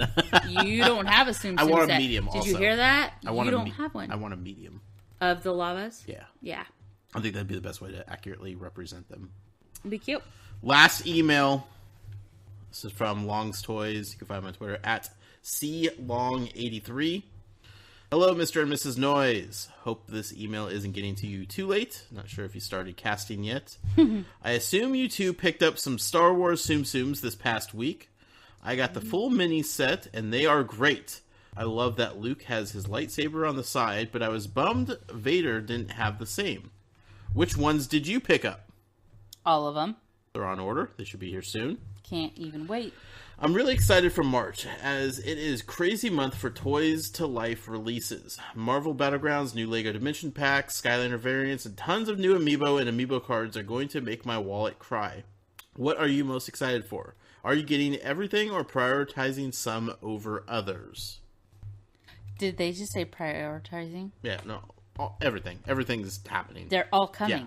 They will all be here. Yep, no doubt about it. Absolutely. 100%. Can I talk about, since we're talking about it? Go ahead. Sorry. Let's see. I am heading to the Toys for Games meetup tomorrow in New York City. I remember you saying if you still needed one of the Super Mario Hot Wheels cars. Was it the Super Mario World one? I can pick up one for you if you want, as long as they are still in stock when I get there. Let me know. I plan on listening to the podcast on my drive up there tomorrow morning. Have a great one. Love the show. That's what I'm talking about. No, I do not need one. Our friend Rose F. Death managed to find one of those Super Mario World vans, sent it to me. Can't thank him enough for that. So I have a full collection of 6 Mario vehicles. I am done. It's all good. Val, what did you have that you wanted to say? It was about Tsum Tsum. Yeah, I know. So for Valentine's Day. Yeah. You, sneaky, got me a subscription box. Yep. I have been saying I was not going to get one. I don't care about getting one. I didn't need one. It was wonderful that Seabass and Miss Daisy, Daisy Tsum, sent me one for my birthday. I loved it. Yep. Loved it. Right. But I didn't need to pay for the subscription box. It wasn't necessary. Sure. And then last month, Olaf and Snoggy came out. Yeah. And I saw them all over the internets. And I was like, You're like, that's cool. That's super cute. Yeah. I love Olaf anyways, but I really love the Snoggy. Sure. Like a lot. Right. Still not And then like... I was like, still, nah. It's Olaf. It's $25 a You month. got enough Olafs in this house. I'm getting all the vinyls from Josh every couple of days. That's how he finds them. Every month I get a bunch of... I don't need it. Yeah. And then Valentine's Day came. Whoops. And Seabass sent me a message on Twitter showing me what the Valentine's Tsums were for the subscription box. Mm-hmm. And it was Timon and Pumbaa. Yep. Pumbaa is a small. Timon is a mini. Mm-hmm. Timon is wearing his hula outfit from The Lion King in the scene where Pumbaa is a pig on a platter. Yeah. And he sings, "Are you aching? Yup, yup, yup, for some bacon. Yup, yup, yup. He's a big pig. Yup, yup. You could be a big pig too. Oi!" He sings that. Yeah. Super cute. Right. So to see the Tsum Tsums come in accurate representation, size and attire-wise. Timon being small enough I mean, to the ride only thing on that is Pumbaa. missing is an apple from the mouth of Pumbaa, but then he wouldn't be able to say yep, yep. Right. I was speechless. I lost my mind. I was 5 seconds from jumping on the train. You had to ruin Valentine's Day present, which was fine because you totally, it doesn't even matter. You told me that you had subscribed, and now I'm going to take over that subscription every month because I'm not going to cancel it. I'm not going to let you cancel it, and I don't want you to keep buying it because you already buy me so many Tsum Tsums every month that I feel guilty. But I had to ruin the surprise to keep you from buying it. Immediately buying it for yourself. And then I went onto eBay. Yeah. And found Olaf and Snoggy. Right. Now I just need to get Minnie Mouse and Pink Minnie. Yep. That'll happen. I'll get it eventually. Yeah. What I'm saying is... You're all in. 100%. Your Series 2 vinyls collection is coming along quite nicely. I have completed Series 1. Yep. Because of you, my friend. We were at Walmart. Yep. And they had a little tiny hangy box with all the little pegs of end cap. Tsum Tsums on them. 3 set. 3 packs. And you have been writing down and keeping it in your phone not so much a log, just like these are the ones we need. On the notepad. On the notepad. What to look for. And I just needed 3. Because looking at the packages over and over again is overwhelming. It's overwhelming, and you forget. You forget super fast. Yeah. And then all of a sudden, you're just buying them willy-nilly. Do I need a middle Alice? Right. Like, I can't remember. Sure. Because now it's gotten to be insane. Because then is it Alice or is it Cinderella? Right. I don't know. That's the other thing, too. So I needed 3. Yep. And we're standing there, both of us saying, what are the chances that all 3 are going to come in one pack? Slim. None. 0. Slim to none, no because chance. They don't do that. So many, I cannot get in this. Like, I have ridiculous number of extras. Yeah. It's insane. I could probably build a second set. They make on you the buy extras. every single pack, essentially. Correct. That's how they get you. Yeah. As if they needed to. And then we're standing there, and you pull up the list, and you're like, we need these 3. Bam, bam, bam. You list them off. Yeah. And I quickly do a scan, and I was like, shoot, I don't even see a 1. Right. And you pulled back the curtain a little bit. You just pushed 1 to the side. There was 1. All 3. All 3. All 3. The last 3 you need for Series 1. Last 3 I needed for Series 1. 1 pack. In 1 pack. Done. Purchased. I bought that thing so fast. So fast. You almost got arrested for shoplifting because you almost just ran out of the store. Series 1. It wasn't that fast. Series 1, complete. Benito, Dunsky. I have every single vinyl Tsum Tsum from Series 1. Boom. 3 days later, you go to Toys R Us. Yeah. Come home with a bag. Mm-hmm. Valentine's Day presents all over on the table. Yeah. Series 2, 19 packages. Woo, boy. 19 3-packs. And 1 9-pack. Yeah, that was. Yeah, but still, doesn't matter. Right. Doesn't even matter. I am well on my way to almost being done with Series 2. I found, 5 yesterday? Yes. 5 more 3-packs? I have not opened some of them. Yeah. Number 1, because I'm starting to lose them. They're starting to roll under the couches. Tsum Tsum's re-rolling. And it's partly because with the vinyls, I don't mind if the kids play with them, and they really like to stack them. And it's just the small ones go everywhere. The small ones are small. And if you're not paying attention, gone. Yeah. Relatively easy to find, thank goodness. It's not an earring back. It's just you don't remember that you had them in the first place. Exactly. That's the biggest problem is because there's so many doubles and triples, but it's always the one that I don't have the double or triple of that has been like, where'd it go? Yeah. There it is under the couch, saved it. It's Where good. did Mini Hero With the dust bunny out wrapped around it. We're good. At any rate, Tsum Tsum Takeover is we need to figure out a shelving situation for the vinyls. Yeah. Because that is a different. You can't put the vinyls with the plushies. It's not going to work. Right. I'm not sure what we're going to do and how they're going to look. We need to work on that this weekend. We do need, and we also really need to sit down. And I know we have the checklist going, but we really need to sit down and see what we have doubles of. We did, and then you put them all in one pile again. Because I keep acquiring more packages that I open, and then I'm like, I don't know what I've got going on over here. That's true. So I just want it to be super organized, super break it, just like I would do at work. Just break it down, Excel document that thing to death, and make sure that I know how many Cheshire Cats I have. It's like 12. I have like 12, not counting the 2 full collections I can make. Yeah, Dumbos. Here's the thing, though, too, is I went hard. I was like, okay, not only am I going to have complete Series 1 set, I'm also going to have every single accessory with their own Tsum Tsum. So if that Tsum Tsum was required to complete a set, nah, son, nah.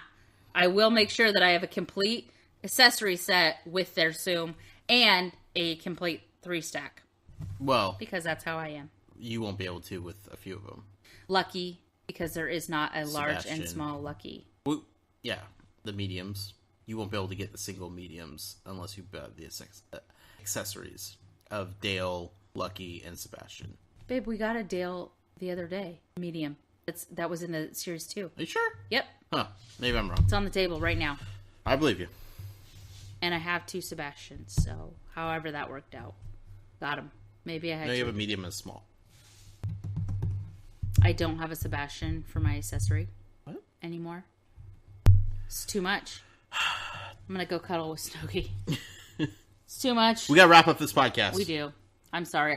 I talked about Tsum Tsums way too much. Wrong podcast. I tried. I know. But then the emails came in. But then people were asking about it. They know how I feel. It's your guys' fault. It's their fault. They know how I feel about them. Also, real quick, Jason talks about him sometime too. Oh, yeah. Totally. Really, you guys, just look up the Pumbaa. It's no joke. Oh, it feels so good on your skin. Val. Yeah. It's been a great podcast. So good. Thank you for joining me. Has it been good? I feel like it's been pretty good. Fantastic. My voice Did we learn is a little something? hoarse. Did we learn something? I feel dehydrated. I know, we definitely need some water. Yeah. Yeah. I have no saliva. I've been licking my lips over here going, where's my chapstick? Because you know how I feel about... Podcast. You definitely popped the mic just a few times. Yeah. Was it a good? Did we learn something? Do we feel... I think this was a well-rounded podcast. Okay. Top to bottom. If people are interested in following you and everything that you are super interested and passionate about, where in Twitter could they find you? They can find me on @Mrs. Noyes. Mm-hmm. And they can find me @Valerie Striplin. I tweet about the same things for the most part on both podcasts. My @Valerie Striplin is a little bit more explicit. Both accounts, not podcasts. That's what I meant. Yeah. My Valerie Striplin account is more explicit, and I do delve a little bit more into things that people don't want to talk about. Mature topics. Not necessarily just mature talk. Like, some people just don't want to talk about politics. Sure. I'll delve into it. Yeah. So, but on my @Mrs. Noyes, I try and keep it, for the most part, Lighthearted, and fun. Yeah.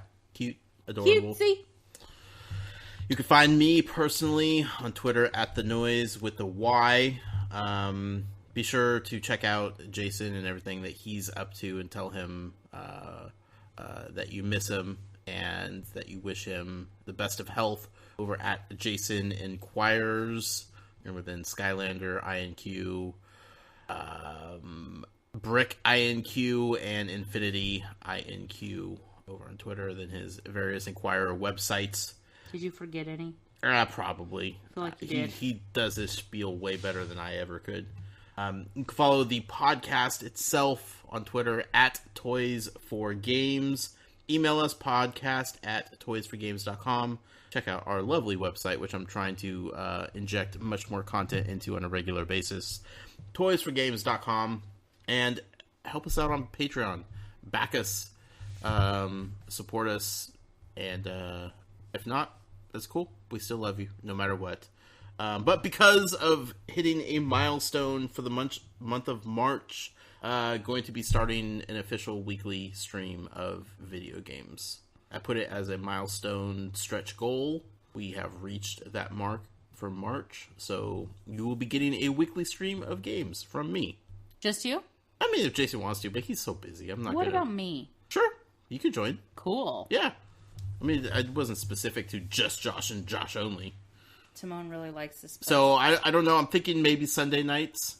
That's Seems a good to be night. the best night for That's a me good night. personally. Might also go Monday night. I'm not sure. Still undecided. Monday night, you don't really have anything going on. Right. Never really podcast on Monday. Yeah. So, but we have baseball How season long coming is up. the stream going? Probably an hour. Game practices are usually on Mondays.